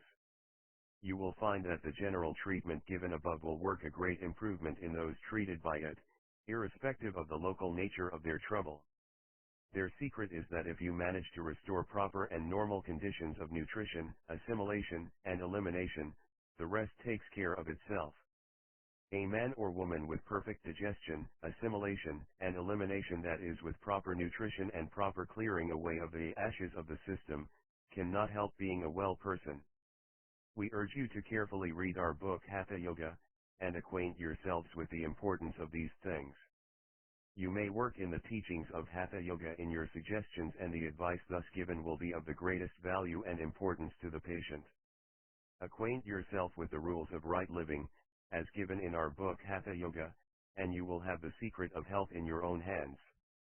By suggesting these things to patients, you will fix the ideas in their minds by suggestion, and change their habits of living from imperfect to perfect, so that when you get them well they will stay well. Suggestion along these lines will prove a godsend to the people you treat, if you will but fix the 91 the science of psychic healing idea firmly in your own mind, so that you may be able to pass it on to them in the same way. You will find that imperfect nutrition and constipation are the principal things to be overcome, no matter what is the nature of the complaint. Explain this to your patient and tell him that by suggestion you will restore the normal conditions, which you will be able to do. In cases of female troubles, such as imperfect menstruation, etc., the above treatment will work wonders. Give the suggestions of regular menstruation, just as you gave the suggestion of normal action of the bowels. The principle is the same. Tell the patient to look forward to the time for the regular menstrual period, with confidence, and let her fix her mind on the date some time ahead. In a month or so regular habits will be restored in many cases. It is not necessary for us to go into detail about the treatment of various complaints by suggestion. We have given you the master key and you can readily adapt the treatment to all kinds of troubles. Remember always, however, to insist upon proper nutrition and elimination and equalized circulation with breathing, for these things constitute an universal panacea. Read over the other forms of psychic healing mentioned in this book. You will get a little something from each of them. 92 Chapter 15. Self-suggestion. As a man thinketh in his heart so is he, is an old saying, the truth of which becomes more and more apparent to us each year. In the chapter in which we showed the effect of the mind on the body, you will notice that the majority of the physical troubles brought about by thought influence were brought about by the thought of the person themselves, by self-suggestion, so to speak. A man's physical health is largely a matter of his self-suggestion. If he maintains a mental attitude of health, strength, and fearlessness, he manifests accordingly. And if he goes about with a mind filled with ideas and thoughts of a depressing nature, his body will likewise respond. Fear is the great cause of disease.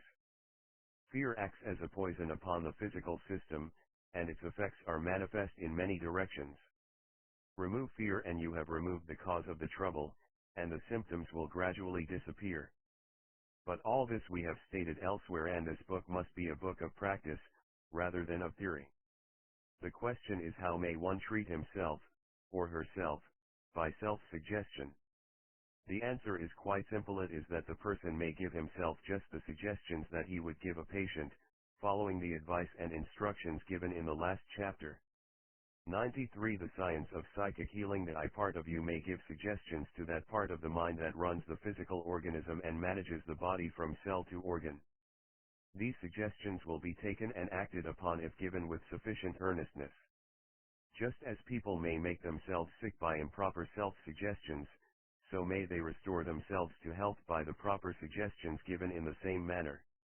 There is no mystery about this. It is in accordance with a well-established psychological law. The best way for you to start in a course of self-suggestion for yourself, presuming that you need the same, is to read carefully our book Hatha Yoga, which contains practical instruction and information about right living.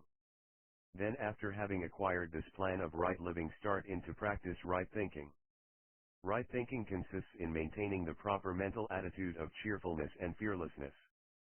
These two things are a battery of force. If you have imperfect health, rest assured that it is caused by the violation of some natural law. You may discover what this violated natural law is by reference to Hatha Yoga, and then it becomes your duty to correct the habit and restore natural functioning by self-suggestions or right thinking.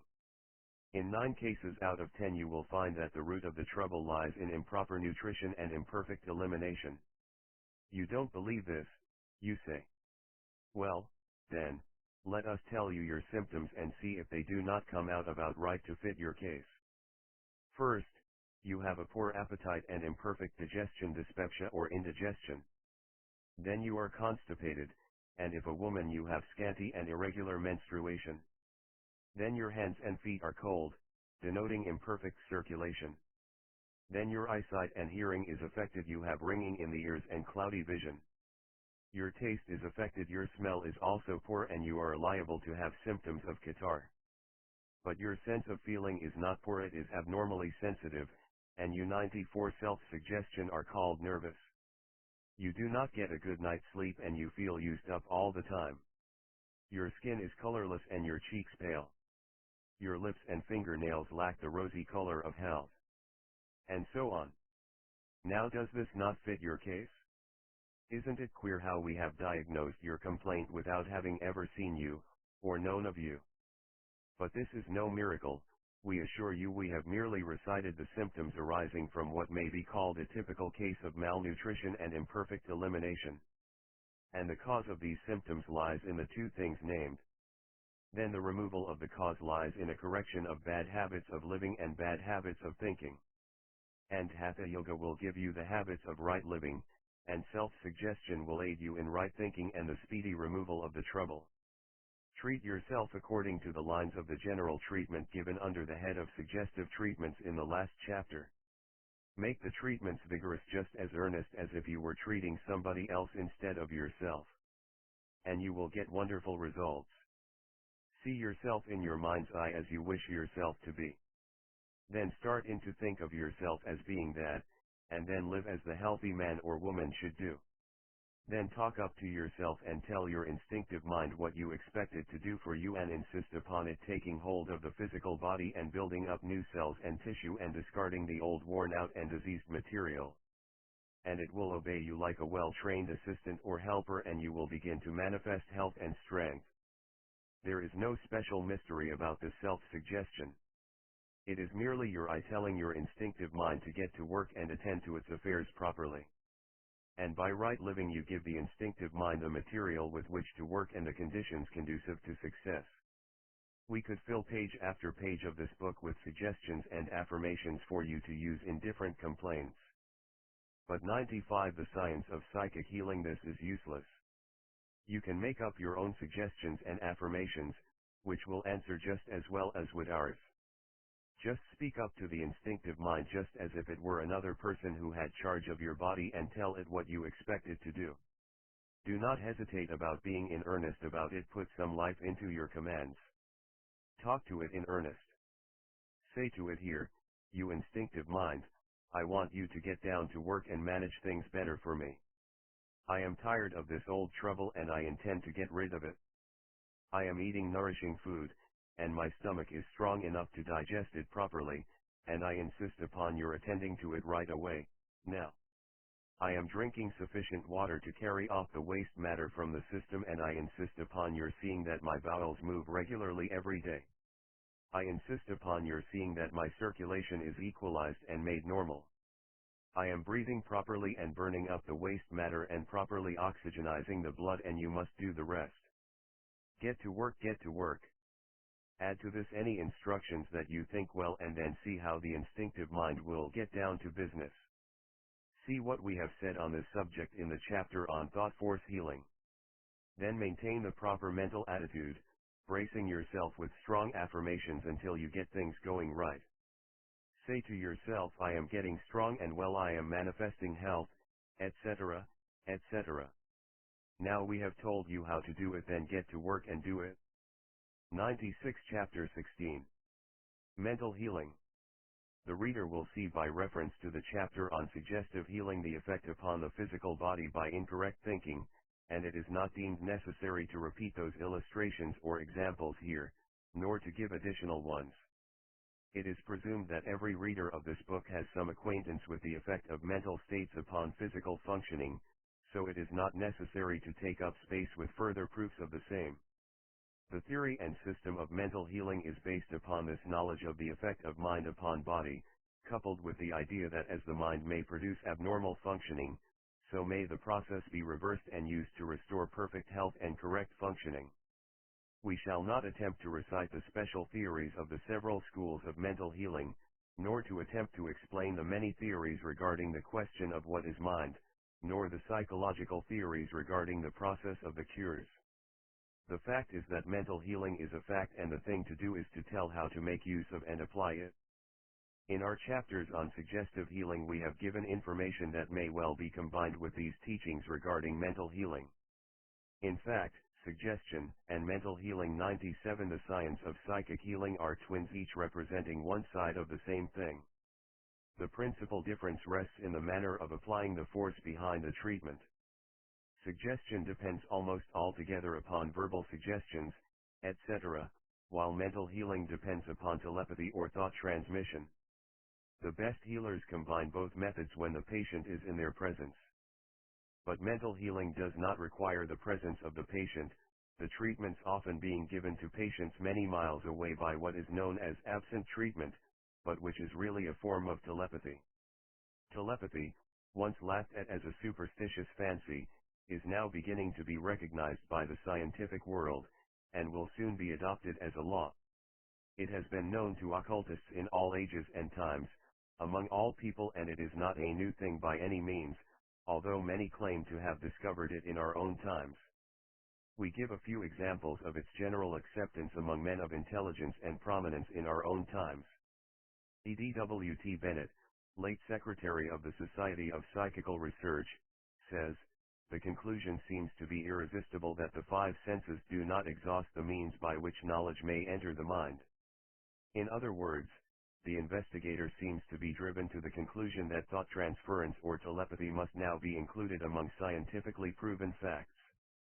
Professor John D. Quackenbos, the eminent New York scientist, says, the time has indeed come, as Maeterlinck predicted it would, when souls may know of each other without the intermediary of the senses.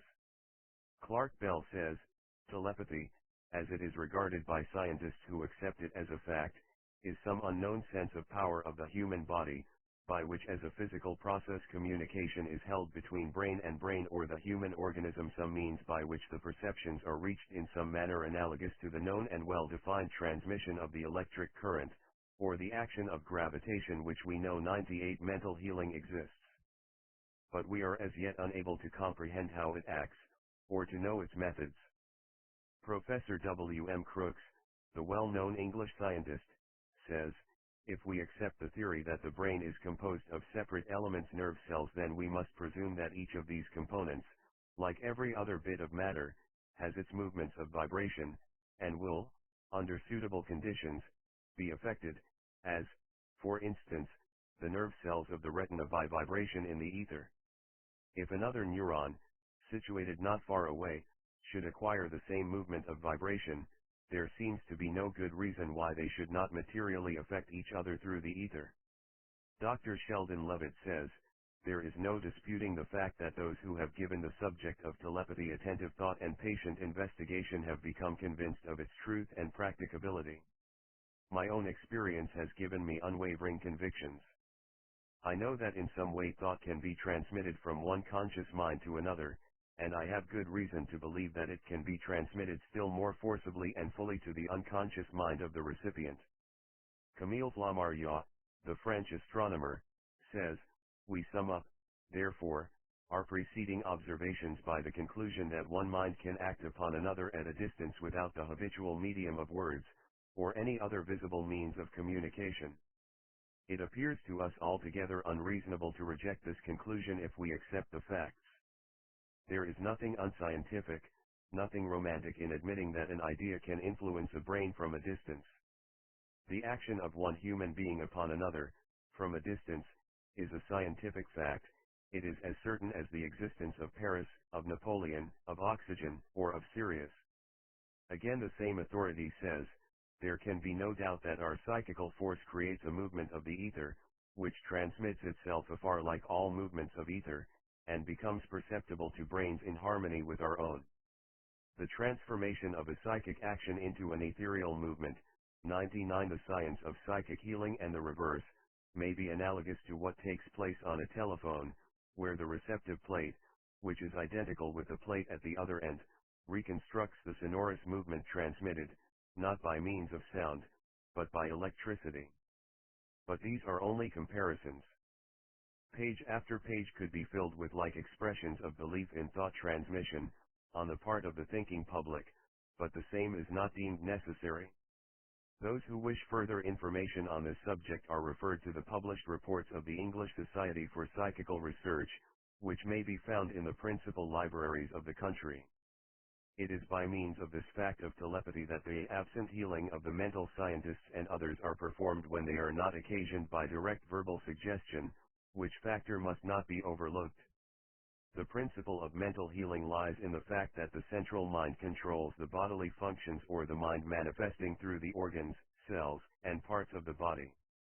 The latter respond to the mental states of the central mind, and anything affecting the latter naturally affects the former. The healer endeavors to establish in the central mind of the patient a normal condition of mental attitude. This normal mental attitude is one in which the individual recognizes his mastery of the body, and of his entire system. This mental attitude, when once acquired, will prevent disease and will restore health when disease has once set in. Its healing power depends upon the degree of realization of the supremacy of mind manifested by the person. Now this realization is imperfect in the average sick person who has allowed himself to sink gradually down to the lower planes of the mind and has allowed his realization to become impaired from some one or more of various causes. Here is where the healer comes into use and service. He has kept his mind positive and keen, and has trained himself in the science of thought transmission. Therefore, when called upon to treat 100 mental healing a patient, he raises his vibrations until they reach the proper stage, when he transmits them to the mind of the patient, the result being that the vibrations are reproduced there, and the consequence is that the mind of the patient reacts upon the mind principle animating the parts, organs, and cells. The instinctive mind, in fact, and gradually re-establishes normal conditions. The various schools of mental healing have a variety of theories to account for their healing, but we think that the above will be found to cover all the general ideas and theories and in fact, to account for what happens, irrespective of metaphysical theories, and in spite of some of them. There is a natural law underlying all these forms of healing, and it is folly to attempt to befog the facts with a mass of metaphysical theorizing. The fact is that all the schools make cures, and perform healing, in spite of their conflicting theories. Does not this prove that they are all using the same force and power, in spite of their theories? We shall not attempt to take up these various theories in detail, but shall at once proceed to the proof of the pudding by giving you in the next chapter a plain system of practice of mental healing, which will enable any of you to perform the healing work accomplished by the various schools. 101 Chapter 17. Mental Healing Methods.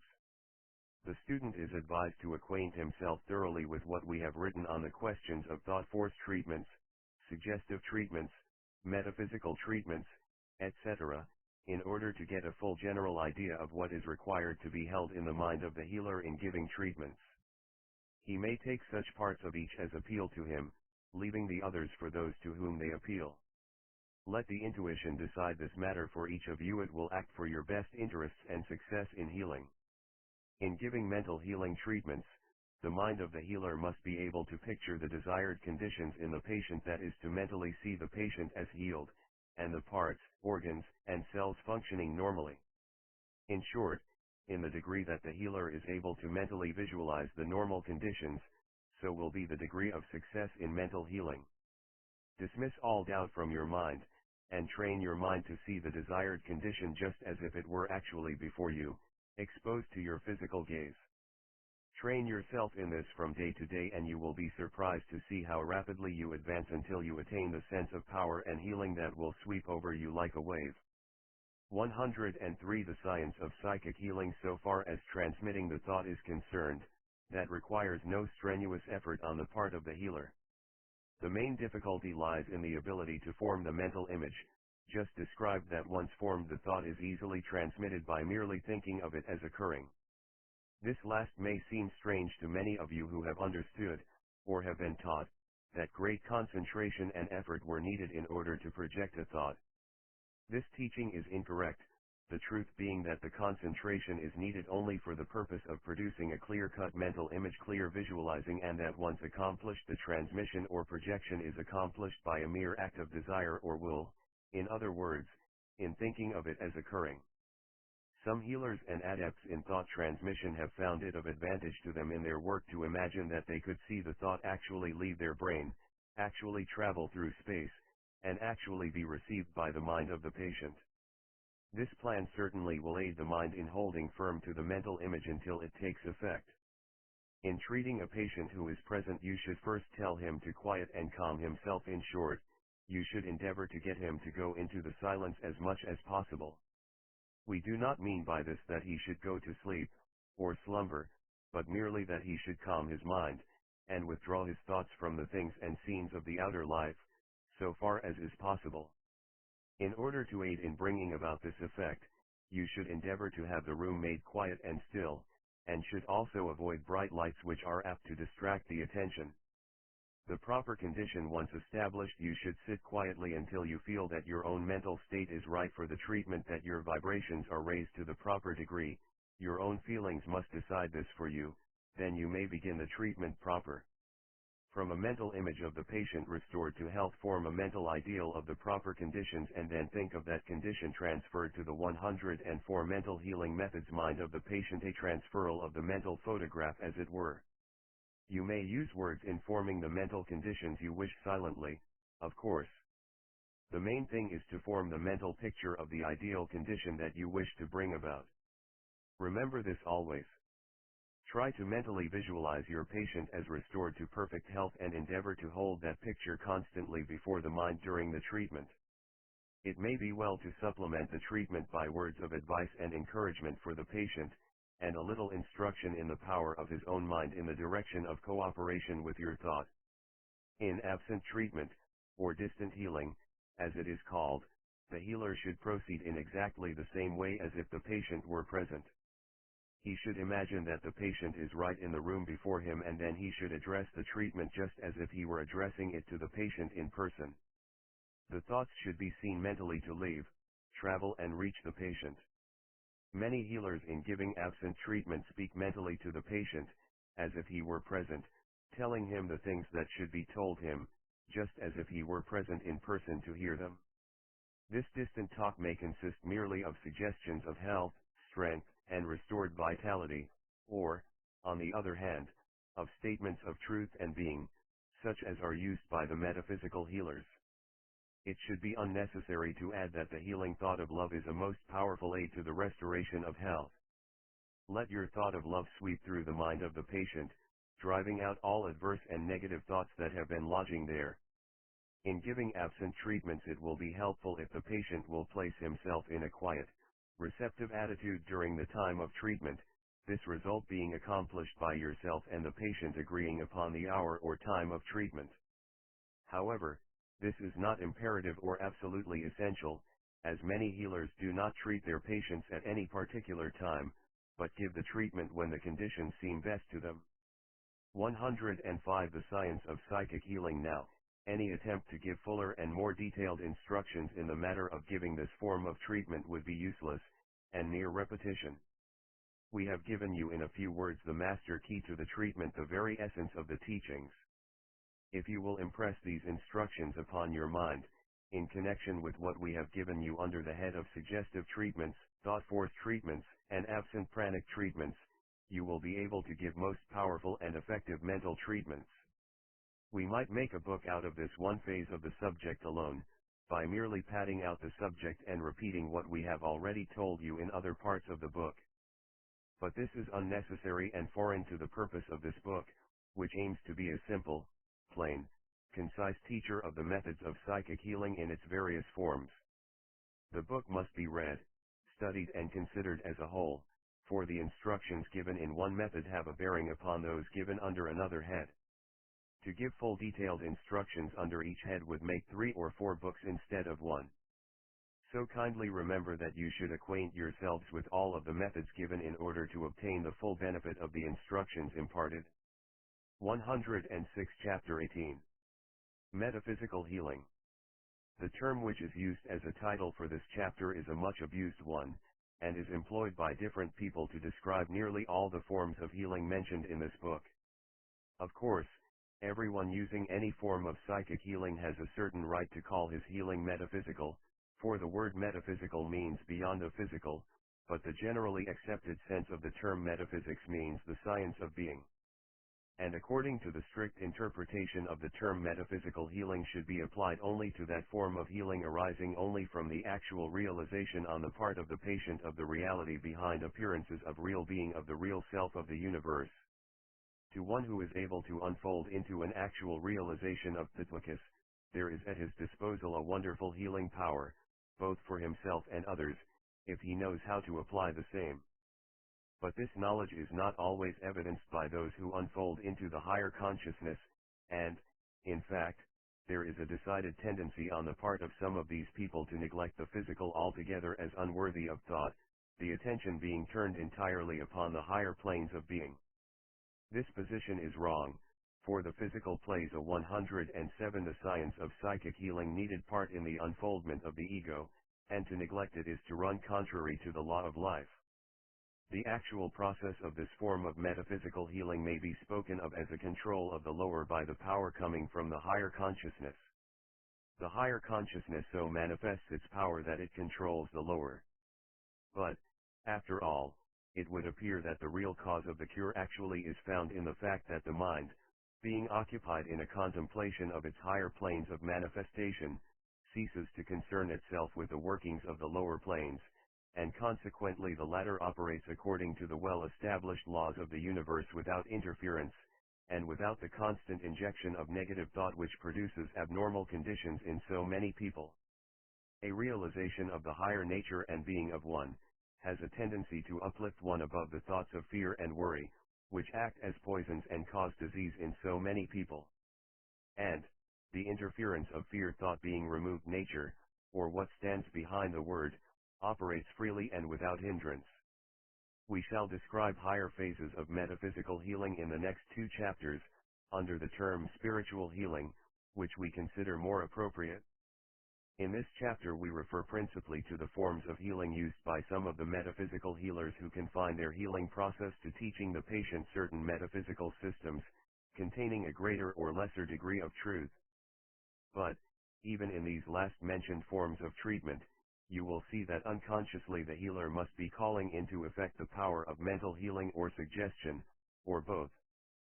The treatment that always follows the metaphysical talk must call into operation mental healing, or suggestion, although the healer may not know it, and may indignantly repudiate this fact, and state that the treatment given is something entirely different, but, nevertheless, the student of psychic healing may readily recognize mental healing and suggestion under the 108 metaphysical healing many disguises draped around it.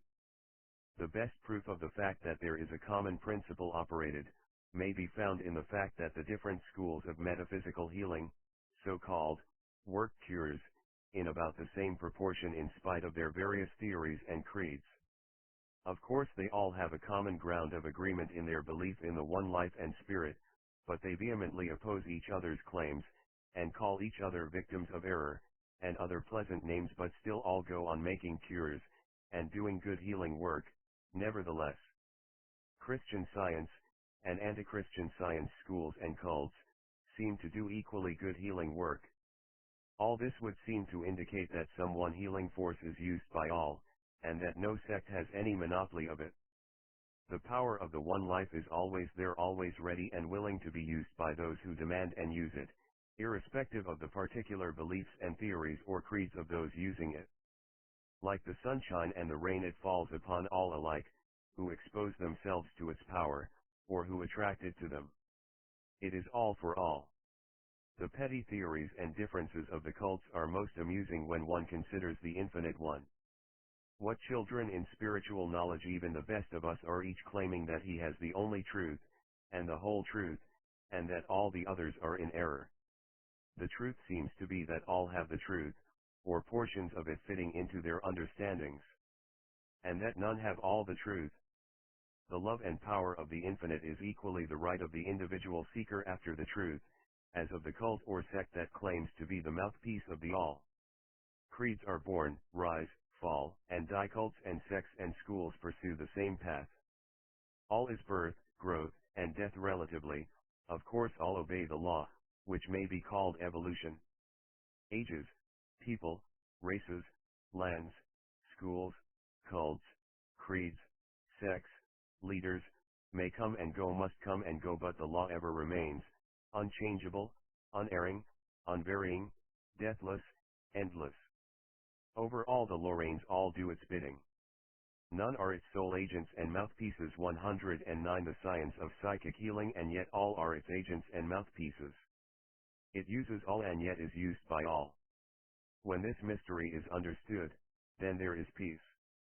It is useless to attempt to teach metaphysical healing to those who do not at least partially understand the higher teaching.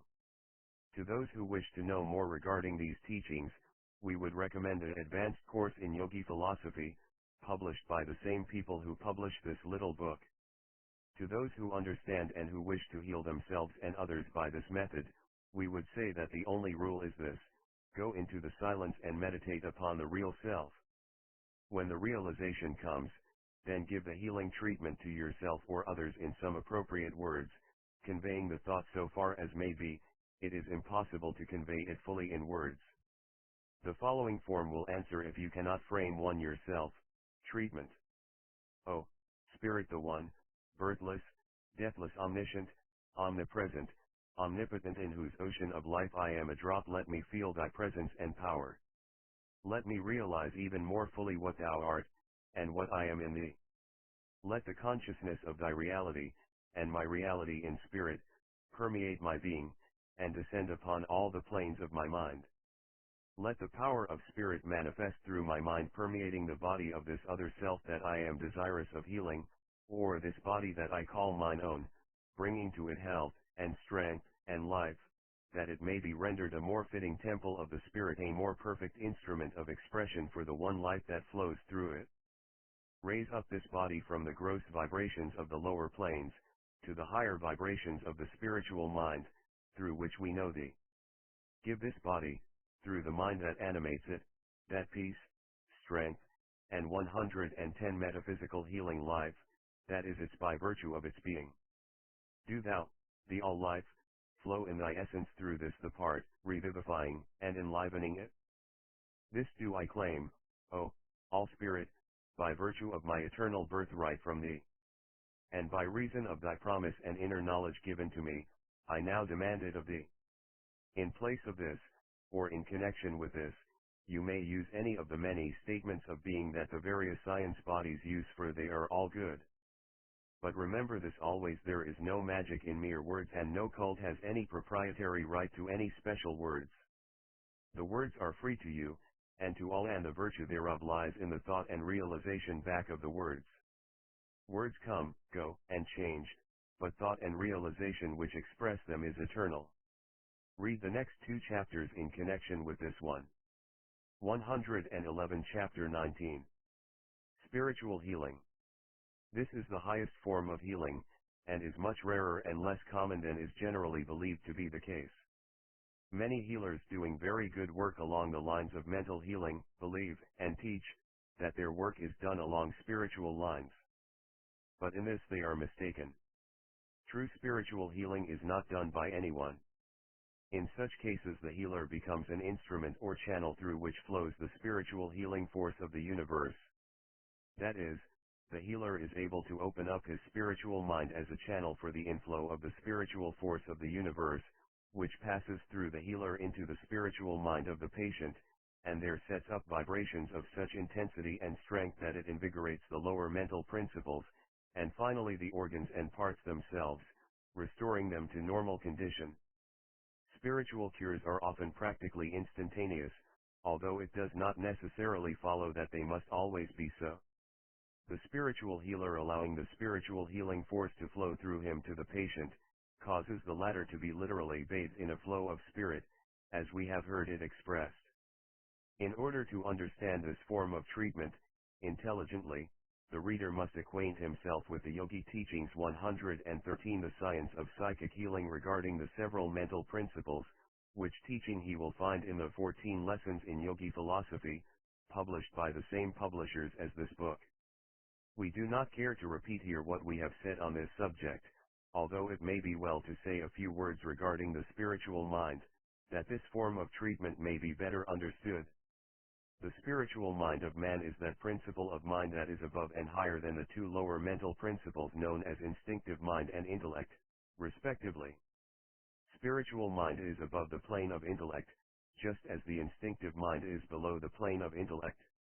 The spiritual mind has not as yet developed or unfolded into consciousness in the average man, although some of the more advanced of the race, those who have gone ahead of their brothers on the path, have unfolded the spiritual mind into consciousness, or, rather, have moved the center of consciousness into the region of the spiritual mind.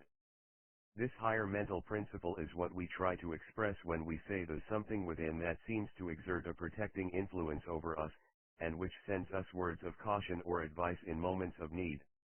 All that the race has received in the way of noble, elevating, higher thoughts have come from this region of the mind. The spiritual mind projects fragments of truth into the lower mental principles. All that has come to the race, in its evolution, that has tended toward nobility, true religious feeling, kindness, humanity, justice, unselfish love, mercy, sympathy, etc., has come to it through the slowly unfolding spiritual mind. As the unfoldment goes on, man's idea of justice increases, and he has more compassion.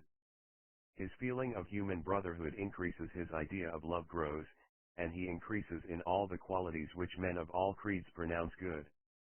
The spiritual mind is the source of the inspiration which certain poets, painters, sculptors, writers, preachers, orators, and others have received in all times, and which they receive today. This is the source from which the seer obtains his 114 spiritual healing vision, the prophet his foresight. Many have concentrated themselves upon high ideals in their work, and have received rare knowledge from this source, which they have attributed to beings from another world, from angels, from spirits, from God himself, but all came from within. It was their higher self speaking to them. This does not mean that man never receives communications from the other sources just named, far from this, for we know that the latter is often evidenced and experienced. But we do mean that man receives far more messages from the higher self than he does from the other sources, and that man is prone to mistake the one for the other. We cannot discuss this matter at length, in this place, for it is foreign to the subject which we are handling at the present time. Man, by the development of his spiritual consciousness, may bring himself into a high relationship and contact with this higher part of his nature, and may thus become possessed of knowledge beyond the power of the intellect to furnish. Certain high powers are also open to a man in this way, but he must beware against using them for any purpose other than the good of his fellow men, for such prostitution of spiritual powers brings a terrible result in its train. Such is the law. And, while it is true that the fullest degree of spiritual healing is not open to the average person, still it is likewise true that the healer who is possessed of a degree of spiritual unfoldment may avail himself of a certain degree of spiritual power in treating his fellow men. In fact, the best healers, consciously or unconsciously, make use of this force in this way. And they are right in so doing. It is a proper use of the power. Spiritual healing may be used in connection with the other forms of healing described and explained in this book, to good advantage, and without interfering with the other treatments. In fact, all conscientious healers should endeavor to give the patients the benefit of this form of treatment in connection with the regular treatments. The spiritual always working for 115. The science of psychic healing good, cannot be misapplied or prostituted in cases of relief to suffering humanity, so the healer need never fear that in so acting he is dragging down the spiritual to the material level. For the spiritual permeates everything, and if it may be used to bring up those on a lower plane, it is well used. In the next chapter we shall endeavor to give the student a few explanations and some information regarding the practice of spiritual healing, although, as will readily be seen, it is almost impossible to tell one how to do something that consists in letting rather than doing. And we must ask the student to approach this part of the subject with a feeling of sufficient respect, for in spiritual healing, one is calling into operation forces and power of an entirely different order from those with which man is acquainted in this everyday life. The spiritual healer is allowing himself to be used as a channel for the transmission of that force from the great ocean of spirit to the spiritual mind of the patient, and he should endeavor to make himself a worthy instrument of that power and spirit. 116 Chapter XX. Practice of spiritual healing. The spiritual healer should approach his treatments with respect and appreciation of the mighty power which he desires to have flow through him for the aid and relief of the patient. He should first quiet his body and mind, and so far as possible relieve his nerves and muscles from strain and contraction, and free his mind from worries and cares and thoughts of the material life. He should endeavor to bring to himself that condition of peaceful, quiet, calm that belongs by right to him or her who realizes the meaning of the terms spiritual mind and spirit. He should endeavor to pass into that mental state in which he feels the nearness of the ocean of spirit, of which his real self is a drop. He should endeavor to feel in tune with the infinite. We cannot very well describe in words just what this condition is like. It must be felt to be understood. But we feel that those who are attracted to this book or who have attracted it to themselves will have sufficient realization of what we mean, to enable them to cultivate it still further. The healer may either place his hands upon the patient or otherwise, just as he sees fit. Some spiritual healers do not touch the patient, while others feel, instinctively, that they 117 the science of psychic healing should do so. Be governed by your own intuition in this matter. There seems to be a certain something about the touch of a person through whom the spirit is flowing, that carries with it a certain undefinable healing power. Remember that Jesus and his apostles healed by spiritual power, usually through the laying on of the hands. So do not hesitate to place your hands upon the patient, if you feel moved to do so. In giving the treatment, Cast off all responsibility or feeling that you are giving the treatment, and keep the idea constantly before you that you are but the channel for the inflow of the spirit power. The moment you begin to think that you are doing the work, just that moment do you begin to obstruct the source of the power, and to shut it off. Many good spiritual healers have destroyed the efficiency of their work in this way, and by their growing egotism and sense of self-importance have lost entirely the great power that they have had in the beginning, before they were spoiled by success and plaudits of the crowd. We have known several striking instances of this in our own experience, and the readers may know of other cases which they will now understand more fully. Beware of this fatal error in spiritual healing. You do not heal but spirit does. Remember this always. The best way to make yourself a proper channel for the inflow of the spiritual healing power, is to fix in the mind the thought that you are a channel through which the healing power flows, and endeavor to mentally see or feel the inflow and outpouring of spirit during the entire treatment. The treatment should not last very long, the intuition of the healer being the best guide. Very often, after practicing this form of healing for a time, such proficiency is acquired that both the healer and the patient can actually feel the inflow of spirit during the treatment.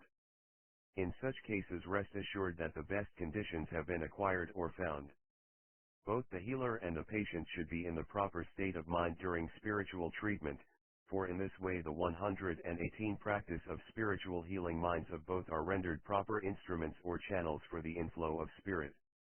To acquire this mutual mental condition, it is well for the healer to read to the patient a few lines or paragraphs from some writer upon spiritual subjects, being sure to select some writing harmonious to the patient. By this means the minds of both healer and patient are cleared of the more material thoughts, and placed in the best conditions for the treatment. In these treatments it is not necessary or desirable for the healer to hold the thought of the particular form of cure as in the case of mental healing. Spirit permeates the organism of the patient, through his or her spiritual mind, and tends to render it whole or perfect all over, without reference to parts or organs. The patient is bathed in a flow of spirit, and every cell mind recognizes its presence and is stimulated thereby. This is all that we can say to you regarding spiritual treatments. The rest you will discover as you progress in the work. Do not be afraid to try this form of treatment provided you do it in the right spirit. And you will find that you will become a greater and greater instrument for the expression of the spirit healing power, as time goes on, and your work will grow better and better. To those who prefer the other forms of treatment mentioned in this book, or who find it advisable to follow the other forms, because of the desires or conditions of their patient, we suggest that they give at least a moment or two of spiritual treatment, at the close of the other treatment.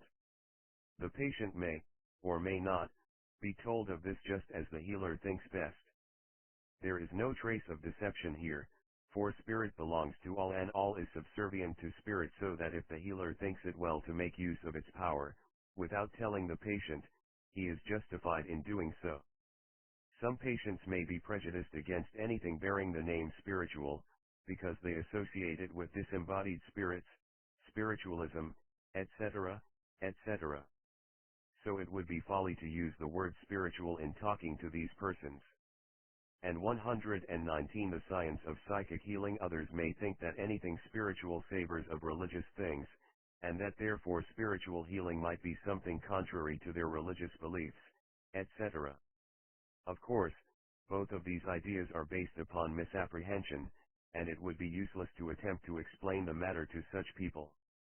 And in these cases the better way to give the other treatments, using the terms of that particular treatment, and then give the patient the advantage of the spiritual treatment as well, without saying anything about it. The patient's ignorance should not prevent him from receiving the best that the healer can give him. In this advice, of course, we do not hold that deception should be used, or untruth indulged in, but merely wish to remind the healer that it is useless and foolish to arouse antagonism by the ill-advised use of names and terms which happen to be misunderstood, or but half understood by certain patients, whose prejudices and bigotry might interfere with the good that you wish to do them. 120 Chapter XXI. Concluding Advice.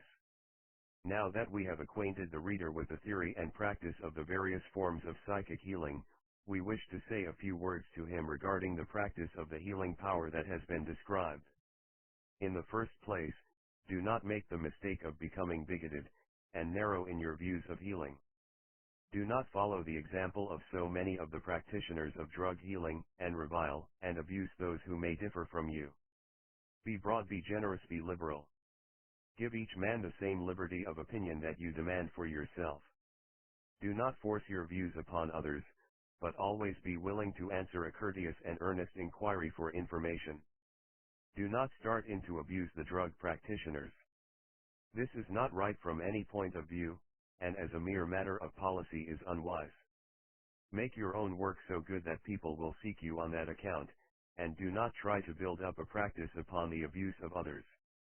There are many drug practitioners who are splendid men, and who, at the bottom of their hearts, are in full sympathy with the finer forms of healing, but who are not able to express themselves fully, owing to popular prejudice and the fear of getting into trouble with the medical boards. Such men 121 The science of psychic healing give drugs because they have to do so, and at the same time manage to work in psychic healing without the knowledge of the patient, which fact accounts for the success of many a quiet physician. As for those abusive members of the medical fraternity, who go about reviling the mental or spiritual healer, why, just let them alone. They will reap their own harvest of hate and abuse, and so do not commit the folly of entering into their whirlpool.